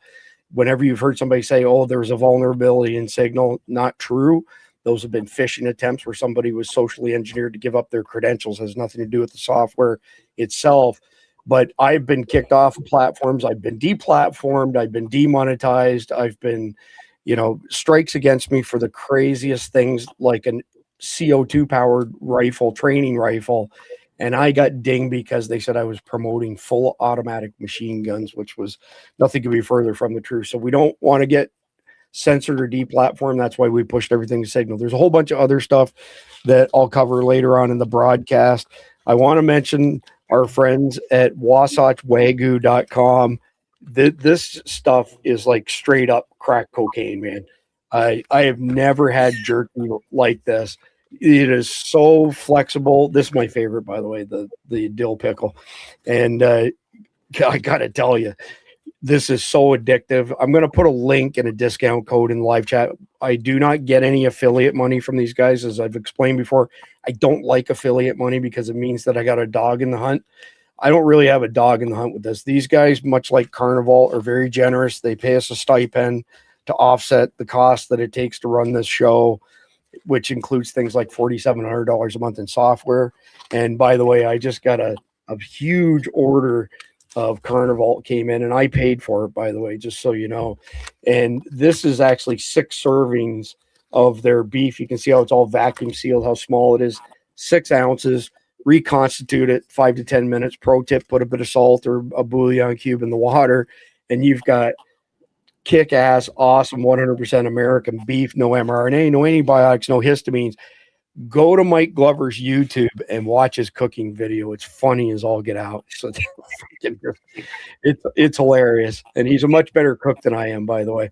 All right. Segment number 4, eyes on every penny, the total surveillance trap. So imagine every swipe of your card, buzz of your phone, pinging back to some, federal employee's screen where they don't just see what you bought, but they can slap a veto on it if it rubs them wrong. All thanks to CBDCs, built in essentially spy cams on your cash flow. And this isn't passive watching, it's active monitoring, meddling, dynamic expiration dates where they just flick a switch and say, no, that's like the reward points, it's gone. Basically, one of the things been suggested about this that scares the hell out of me is geofencing. So if you don't know what geofencing is, that means that you can only do something within a certain geography and they detect where you are based on your phone's location, et cetera, et cetera. And one of the things they're proposing is that if they stick you into a 15-minute city, they don't let you spend your money outside of that 15-minute city. They may not even let you leave the 15-minute city. This is the WEF's plan. This is the Agenda 2030 bullshit. And CBDC is what enables all of this stuff. Imagine they say, well, you can't spend your money if you cross the state line or you cross the county line, not just a 15-minute city. And then worse, they'll tie it to terrorism scares and they'll scare the bejesus out of people like they did with Charlie 19. And all of a sudden, when you don't comply with their draconian dystopian rules, poof, gone. Like Khalid said, oh, your money's gone. It's no longer legit. It's not acceptable for anything.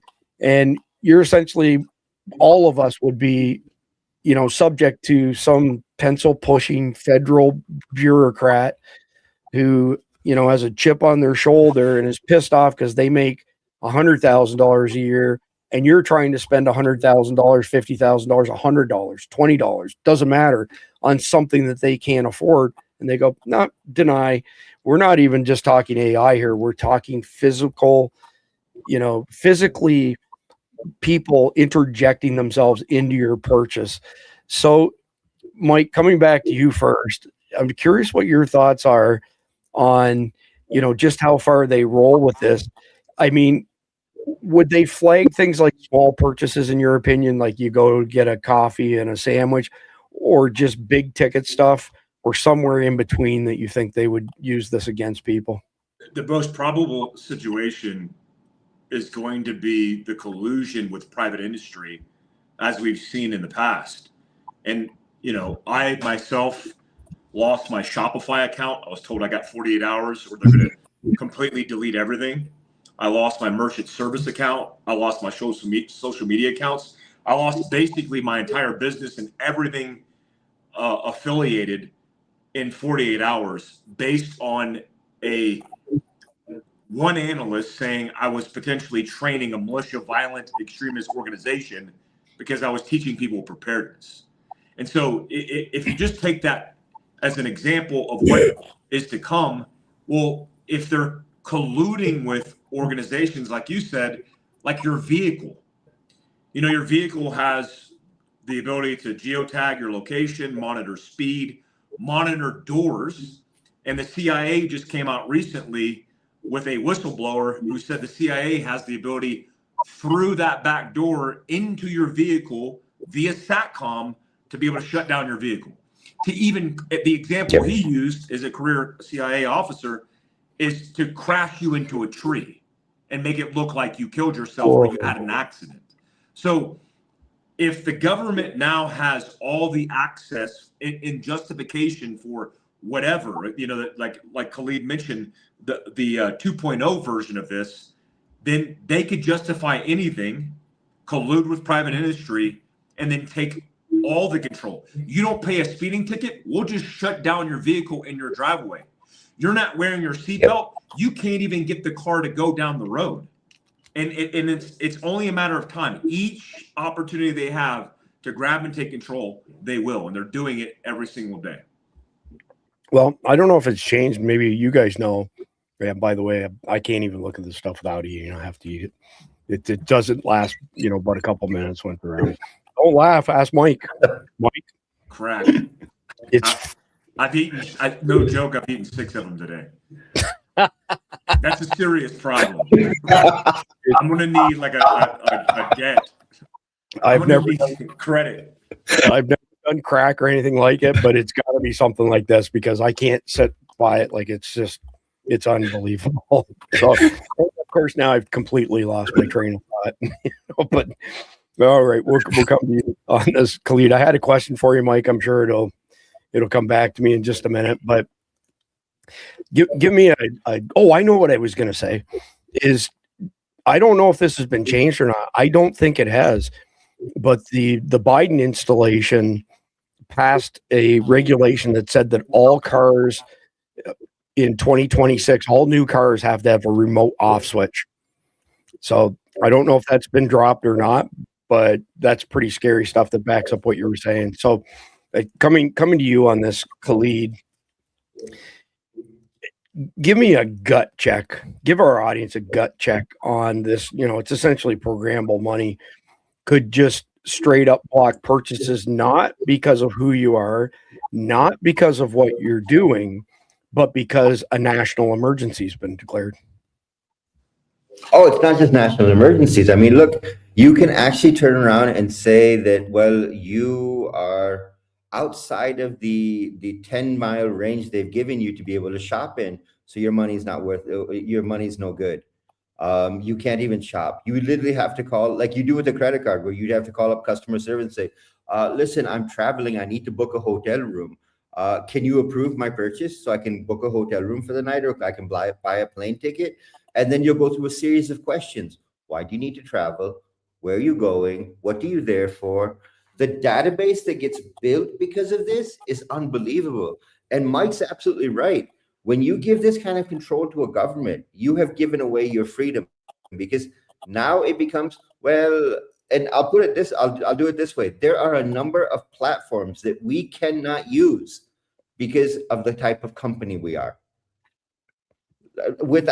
Not even bullshitting you. There are companies that will not approve our use of their platform because we are a counterterrorism organization. And they go, well, you guys are questionable, so we won't let you use our platform for payments at all. That's a level of control you've shown us already. And you will not find us being pro-terrorism in any way. But when you turn around and say, well, look, we're not happy with the kinds of things you post, the kinds of content you guys post. Well, you can't use this service. You can't use this service. Chris, you and I have had a conversation about one organization that I'm not going to take their name online, but they literally, because of something we posted on a website, they said, well, are you guys pro X country? And I turned around and went, are you fucking kidding me? Have you actually read what we posted? We've all had tastes of this already. Charlie 19 was the first taste. After that, they said, okay, we've got this. What else can we do? What else can we do? If you look at Palantir, and Palantir is the most dangerous organization to have ever been created. They are in your hospitals. They have complete access to your medical records. They know every treatment you've had, why you've had it, when you've had it. Now they can actually tell you, okay, wait a minute, you don't need that treatment because you just had that 3 months ago. You don't need that test because you just had it a month ago, and they won't approve you to be able to have it. They have developed a kill chain within that system where they can actually order you not to receive life-saving medication because they decide that you don't need to live any longer. That kind of control we're already seeing, and the only people that know about that are the people that are inside the hospitals that are working on this damn system. And once you see that move into economics, financials, business, social, you will figure out that all of a sudden you have lost your God-given freedoms as a republic, because it's considered safety. It's considered your security for us to be able to control that. When you reach the age of 75, you can no longer receive life-saving medical care because someone else said so. Yeah, it's just crazy. So I can tell you that we had $4,000 seized by one of these companies that shall remain unnamed a few years back, and I had to get my attorneys involved, and it was all based on content that we had published that was anti-Charlie 19. There's only 18% of us reportedly now in America that are left as purebloods. So 82%, succumbed in one way or another. By the time I paid one of my attorneys, I didn't even get 50% of the money back. So you're going to get screwed coming or going one way or the other. So moving into the final segment here, segment number 5, breaking the chains, ways to shield your wallet and freedom. So let's see if we can flip the script a little bit here. Start stacking up real cash, hard assets. What do I mean by hard assets? Gold and silver that's in your possession, not a third party. And when this digital net drops, you have something of value now that is untraceable, which is the way it should be, to be quite frank. And if you have those types of assets at your disposal, and by the way, gold and silver coins are typically worth more than, say, a bar of gold of an equivalent, weight, ounces. And if you have some of this stuff stacked away as best as you can, then you will have some ability to operate untraceably. And I've been black-pilled. I'm not a big believer in legitimate elections. I don't think we've had legitimate elections since Woodrow Wilson, 1912. We've had 3 legitimate outcomes: 1960 JFK, 2016 Trump, 2024 Trump, because we beat the level of cheating. But with that being said, I guess do your best to get as many people to the polls as possible, and do not vote for anybody who supports CBDC. I'm not going to hold my breath on that one, but it's one of the small things that we can do and try to push back harder. And, at the end of the day, this whole topic is about, owning your own money, for crying out loud. And I truly think parallel economies, barter economies, which are already here, they've never gone away. Maybe they've subsided, but they will grow exponentially, especially in rural areas, is my prediction, when they force this on us. So with that being said, I'm going to come to you, Mike. And again, we're into the final segment here, but I'm curious, is there any other simple things? Like, is there even like one dead simple move that people could make today to not be as subject to digital tracking before the CBDCs force the issue? Accumulate hard assets. That's one way to do it, because you're not going to be able to avoid it. Part of your life is going to be immersed in that if you choose to participate. And if you don't choose to participate, then what you have as a hard asset is going to be your bartering currency. And if you don't have any of those things because, you stocked up on, I don't know, beautiful luxury cars that nobody cares about, that are going to be worthless because you could just remote shut them down, like you said, well, then that's going to not suit you well. If you have only Rolex watches in your hard asset inventory, again, it's not something that's going to be applicable in a circumstance of survival and desperation. So I would accumulate hard assets. Ammo is gold, in my opinion. It's more valuable than gold because it could be leveraged and utilized. Weapons, because we have the ability in America to get weapons. When I see these reports of like a guy was, his house was raided and he had 3 firearms and 100 rounds of ammunition. I'm like, oh, that's what I have in my glove box. So I think it's important to accumulate hard assets that are going to be more valuable down the road, and get your head right.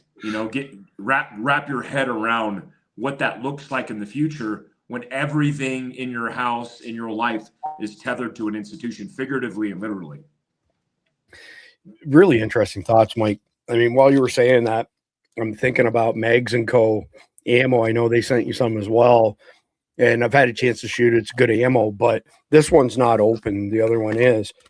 And they seal it like food. And their whole thing is, these are financial guys who started this company, is that ammo is one of the most valuable commodities, in a barter trading type system, perhaps even more valuable, like you said, than gold and silver. Their whole business model is predicated on what you just said, which is incredible. We don't have any formal relationship with these guys. We're in discussions with them, but we don't have any formal relationship. They did give me a code, SD10, S as in Sam, D as in David 10.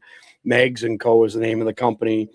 It's interesting. If you want to stack up ammo, actually, Mike, I got to come back to you on this. So the way they've sealed these cans, and you know, because you open them, what does that do for the longevity, realistically, of that ammo?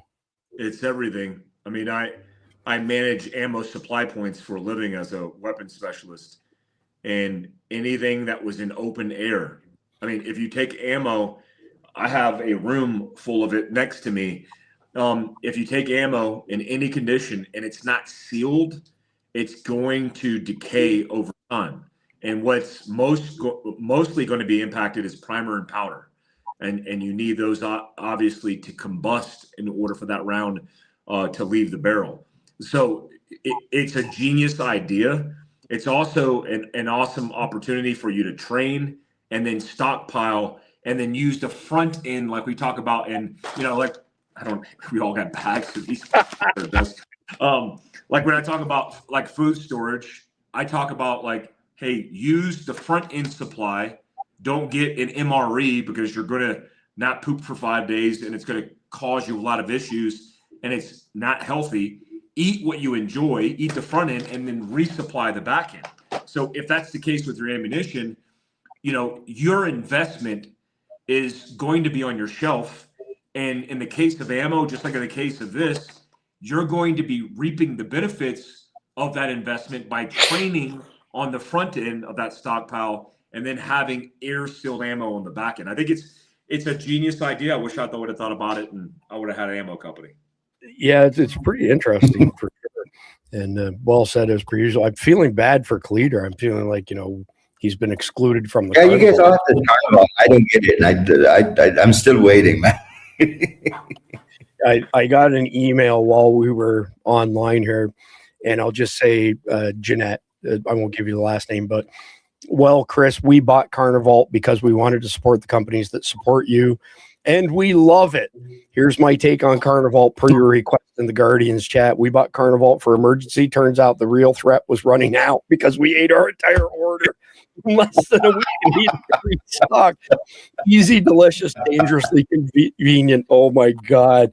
I've been saying the same thing. It's just no good for a prepper because you'll eat on. By the way, I'm on my third Wagyu stick now because I'm of Greek heritage, and in the Greek culture, everything revolves around food. Khalid, last question for this goes to you. How do you rally people, whether they be friends, neighbors, you know, family, whatever, to take a stance against CBDCs without coming off as a tinfoil hat conspiracy theorist?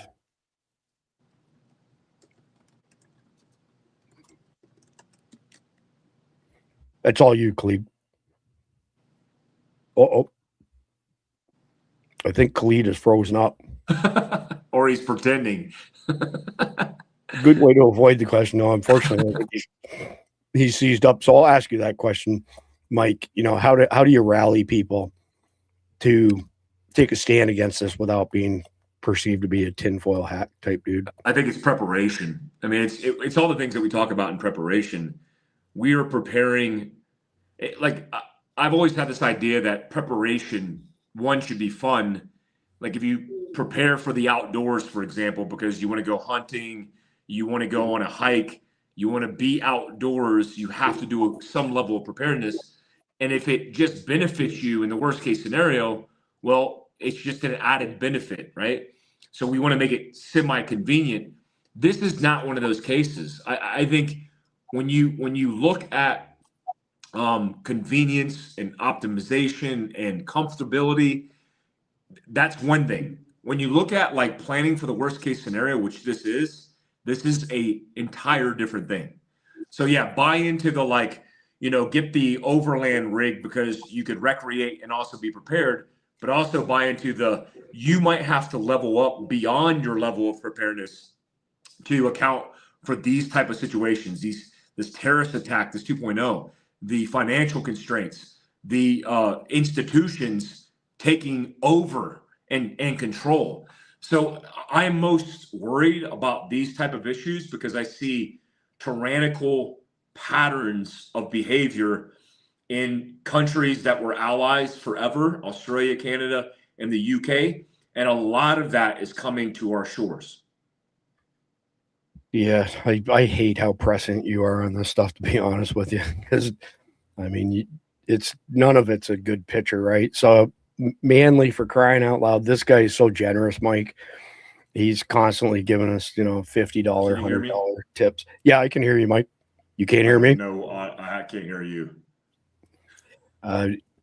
That's strange. Can you all hear me out there in the audience? If so, do me a favor, put a 1 in the live chat. Looks like Khalid is seized up and want to make sure. Oh, and Mike just dropped off. Okay, you guys can hear me. All right, so Mike will probably jump right back in again. Khalid could have lost power or internet, but either way, Manly, you are so generous, and it is very, very much appreciated. Love it. For those who can't read it because it's a bit of an eye test, it says, Chris, you need to restock the Wagyu, sir. Well, yeah, I'm working my way through it. Let me tell you, I freaking love this stuff. It is truly like crack cocaine. So with that being said, it looks like I may have to wrap. Oh, Khalid is back. The man, Khalid. Okay. So I asked this question to Mike. He answered it, and I'll give you a crack at it as well. How do you rally people in your circle, Khalid, to take a stand against CBDC without sounding like a tinfoil hat kind of person? Well, Chris, there's so much research already published on this. I mean, you got the WF's 2030 reset plan that they've laid this out. You have got what the UK is doing with digital IDs. You've got what Australia is doing with digital IDs. You've got Europe trying to control what you can discuss and what you can't discuss on your messaging platforms. You don't sound like a tinfoil hat anymore because you've shown us what you're doing. This isn't something where I have to go, well, maybe it'll happen, maybe it won't. You're actually doing it. You're showing it to me. You're telling me how you're doing it. You're doing it. And then you're saying, okay, should I wait until it comes and hits me, or should I start talking about it now? The mistake that people make is that, well, it's not going to come here. We're not going to see this happen. Donald Trump's sons, Don Jr. and Eric, have both invested into cryptocurrency companies. They are huge investors in a crypto management company. That is a sign of what is coming. Donald Trump is not stupid. He's made his money knowing how to see what was going to happen next. I don't understand what it's going to take for the American people to realize that this thing is real. It is coming. They've told you about it. They have mentally checked you for it. And now they're waiting for you to see, well, are you going to say anything or are you not going to say anything? And as long as you don't say anything, they go, well, you're going to accept it anyway, so let's go full force with it. Yeah, appreciate that. Great answer. Mike, I'll give you the last question now that you're back here. Tips for people on bartering.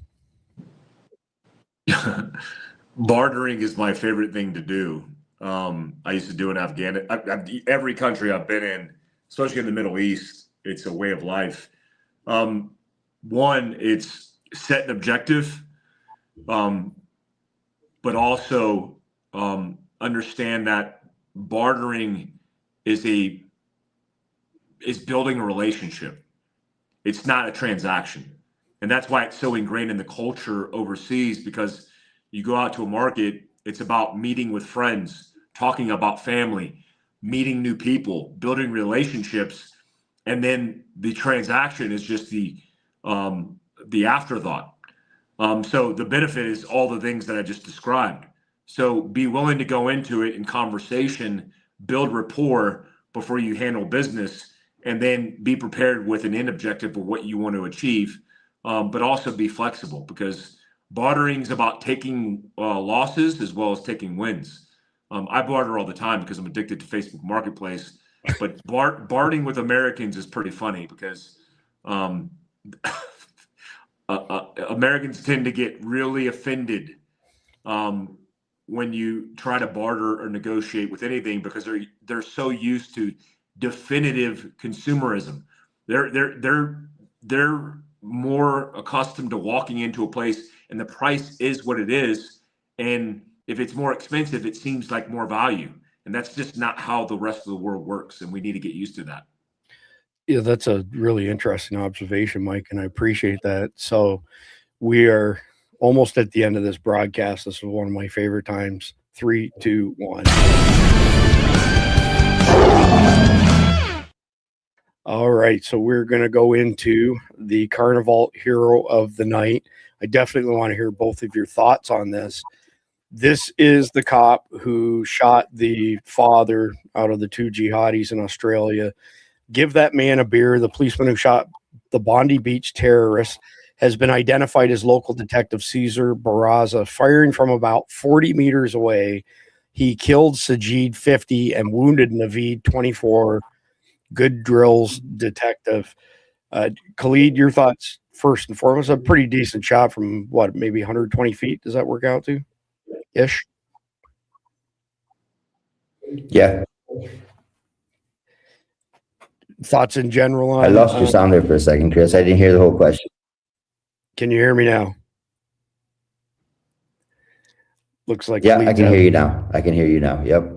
You look like you're kind of fading in and out. Just thoughts in general of this guy taking them out at that distance with a sidearm. It's pretty decent. I think Khalid's connection's gone wonky. Mike, did you catch the question?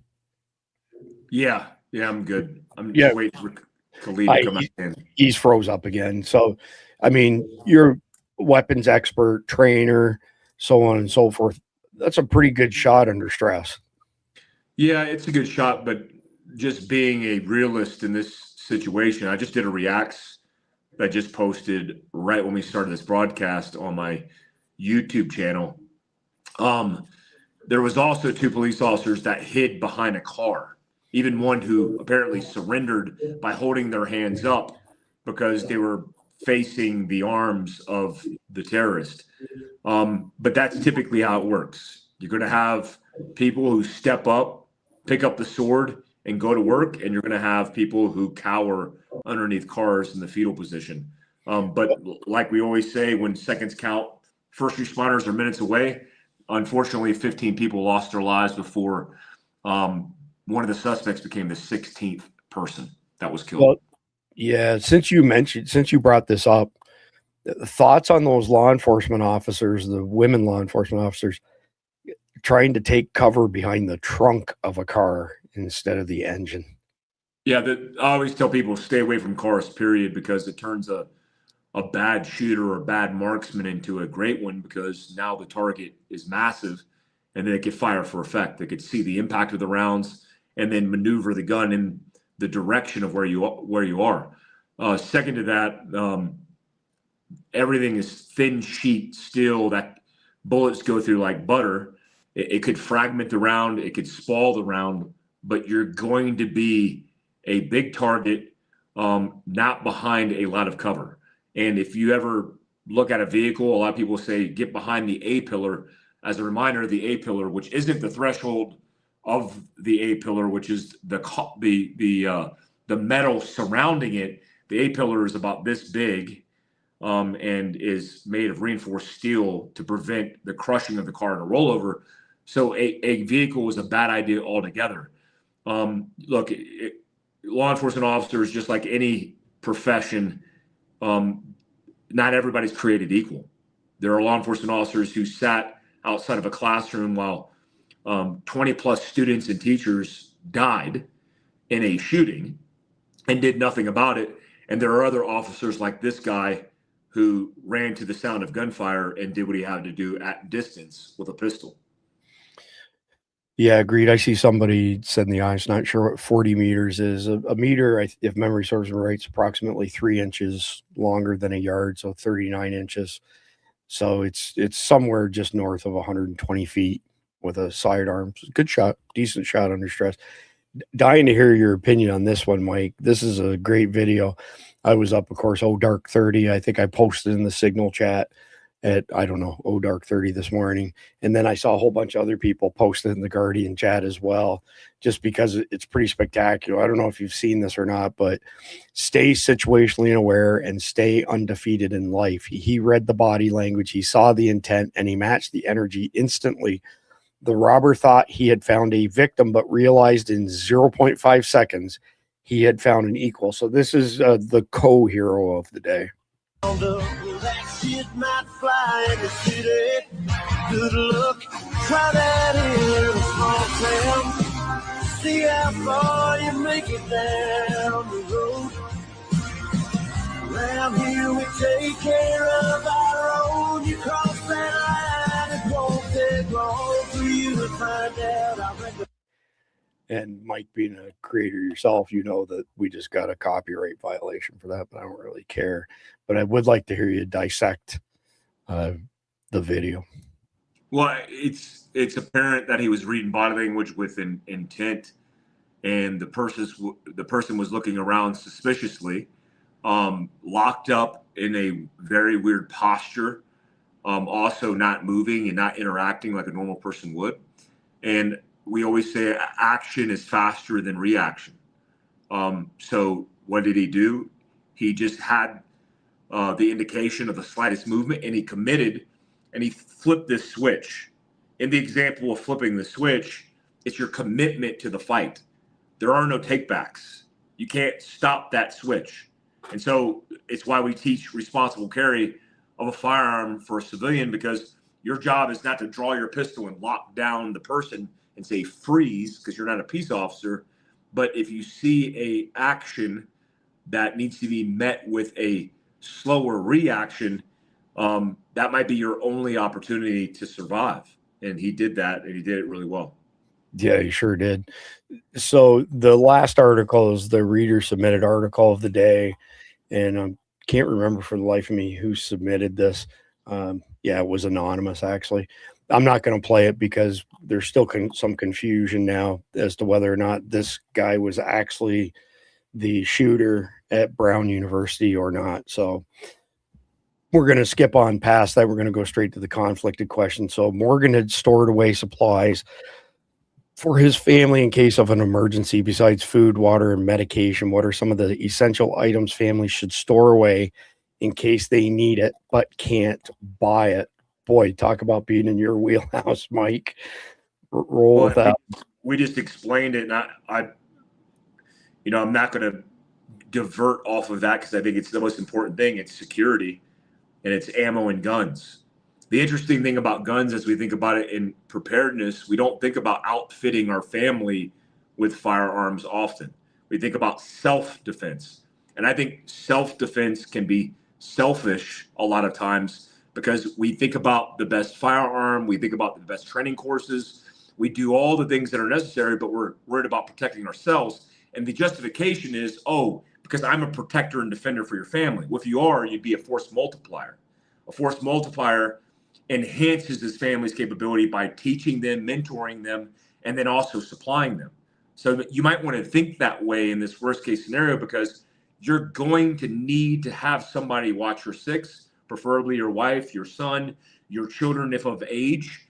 And it's, we always say, obviously, one is none, and it's better to have a fire team than not.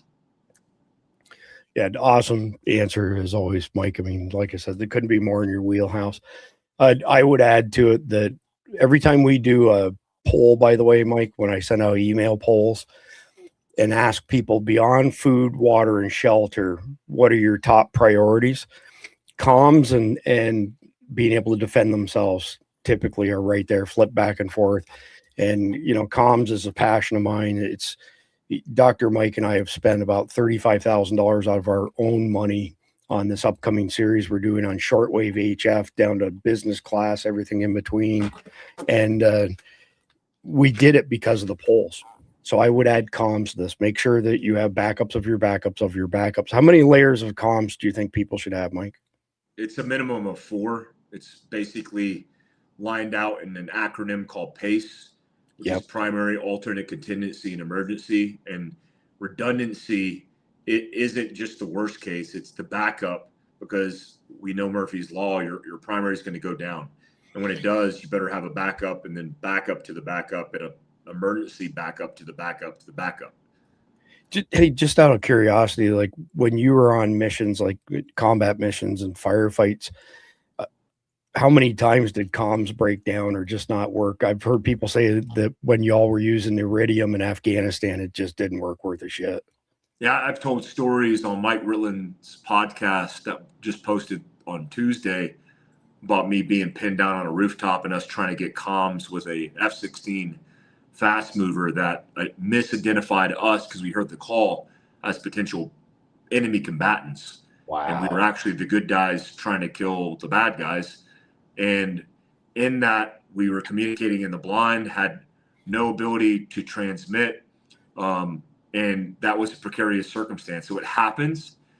We have good comms experts, so it doesn't happen a lot. But SATCOM, for example, has been a big issue because, Iridium, which is what we primarily used, had black holes and was also being monitored by every intel organization on the planet. And so it was very difficult to depend on that.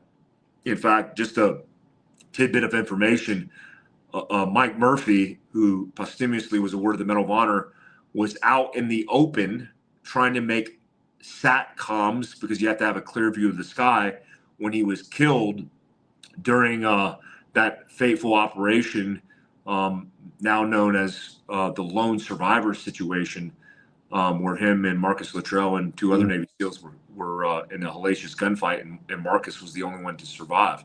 Also, a lot of people died in the QRF from SEAL Team 10 and the aircraft. So it does happen, and redundancy is key. I appreciate the real life examples there. So Manley, who's very, very generous and, sent the $50 earlier, he sends $50, $100. It's incredible. I made a comment last night, Mike, of Ilhan Omar with the diaper wrapped around her head. And I said, it reminded me of the great kazoo from the Flintstones. And so Manley sent me this picture today, and I have it on good authority that this is Ilhan Omar right here. So if all y'all agree with Manley and myself that Ilhan Omar looks like the great kazoo, put a 1 in the live chat. If you disagree, put a 0 in the live chat or nothing in the live chat, but you'll dig this, Mike. Then Manley turned around and sent me this picture, and that's his good girl. So I'm sure you can relate to that. I mean, they're an incredible breed, to say the least. Yeah, I got a snapping dragon in my house right now. Is there any other breeds that get used by teams like you guys, or is it just Belgian Malinois? It's become exclusively Belgian Malinois because of the bloodlines, the DNA, and then the institutional epigenetics that have been carried through those dogs, likely from experience to experience or training to training. And so, yeah, it was down selected years ago and is now the number one dog to be used by military and law enforcement. Yeah, absolutely amazing for sure. Let me get to the last screen here and get Mike up on stage as well. So that basically wraps up all of our stuff tonight, other than I want to make sure that we mention our friends at Carnivalt. So carnivalt.com. This is a 6-ounce bag, makes 1.5 pounds of raw beef. They've got a killer Christmas special going on right now. Every $100 that you spend on Carnivalt between now, December 23rd, gets you a virtual raffle ticket. And on December 24th, they're going to draw 5 winners. You're going to get a pile of Carnivalt meat. You're going to get Carnivalt swag. And I'm going to give you a lifetime membership to the Survival Dispatch Guardians. And for those of you who are Guardians already, we're not leaving y'all out. Every time you spend over $99 at Carnivalt, forward your receipt from Carnivalt to support at survivaldispatch.com, and I will add 30 days to your annual membership. So not monthly memberships, but annual memberships. And some of them, I got a couple people who they sent me a couple and I added 60 days, and then they sent me another one. They said, oh shit, you guys just launched the Christmas special. So I bought some more just so I could make sure I was in on the Christmas raffle. So Mike's a big fan of Carnivalt as well. These guys are very generous. They help us defer some pretty major expenses. We don't get any, like Mike and I don't get any affiliate income, anything like that. But if you do use the code EATMEAT, all one word, you get 10% off everything but subscriptions. I don't know if you want to add anything to the Carnival stuff, Mike, before we wrap it up. But if so, now's your chance. Well, they do the individual packets. It does say constitute for 2 to 4 hours. I constituted meat in 30 seconds yesterday because I was hungry, and threw it down next to my eggs and cooked it. And that, I think that's the profound benefit, is if you take meat in any form factor, it's likely frozen to thawed, and it's a process, even breaking it down. This is already broken down into bite-sized portions, and then you constitute it. It absorbs all the water, but all the salt or seasoning you put in the water, which is the best way to marinate meat I've ever experienced. And I think they've discovered something that cooks and people who just use meat, period, is going to benefit people. And again, I eat it for breakfast because it's super convenient and super good. How did you reconstitute it, Mike? Did you throw it in a frying pan full of food that was already being cooked? No, what I did was I took a small bowl, I add salt to the bowl, and then any seasoning I want to add as well.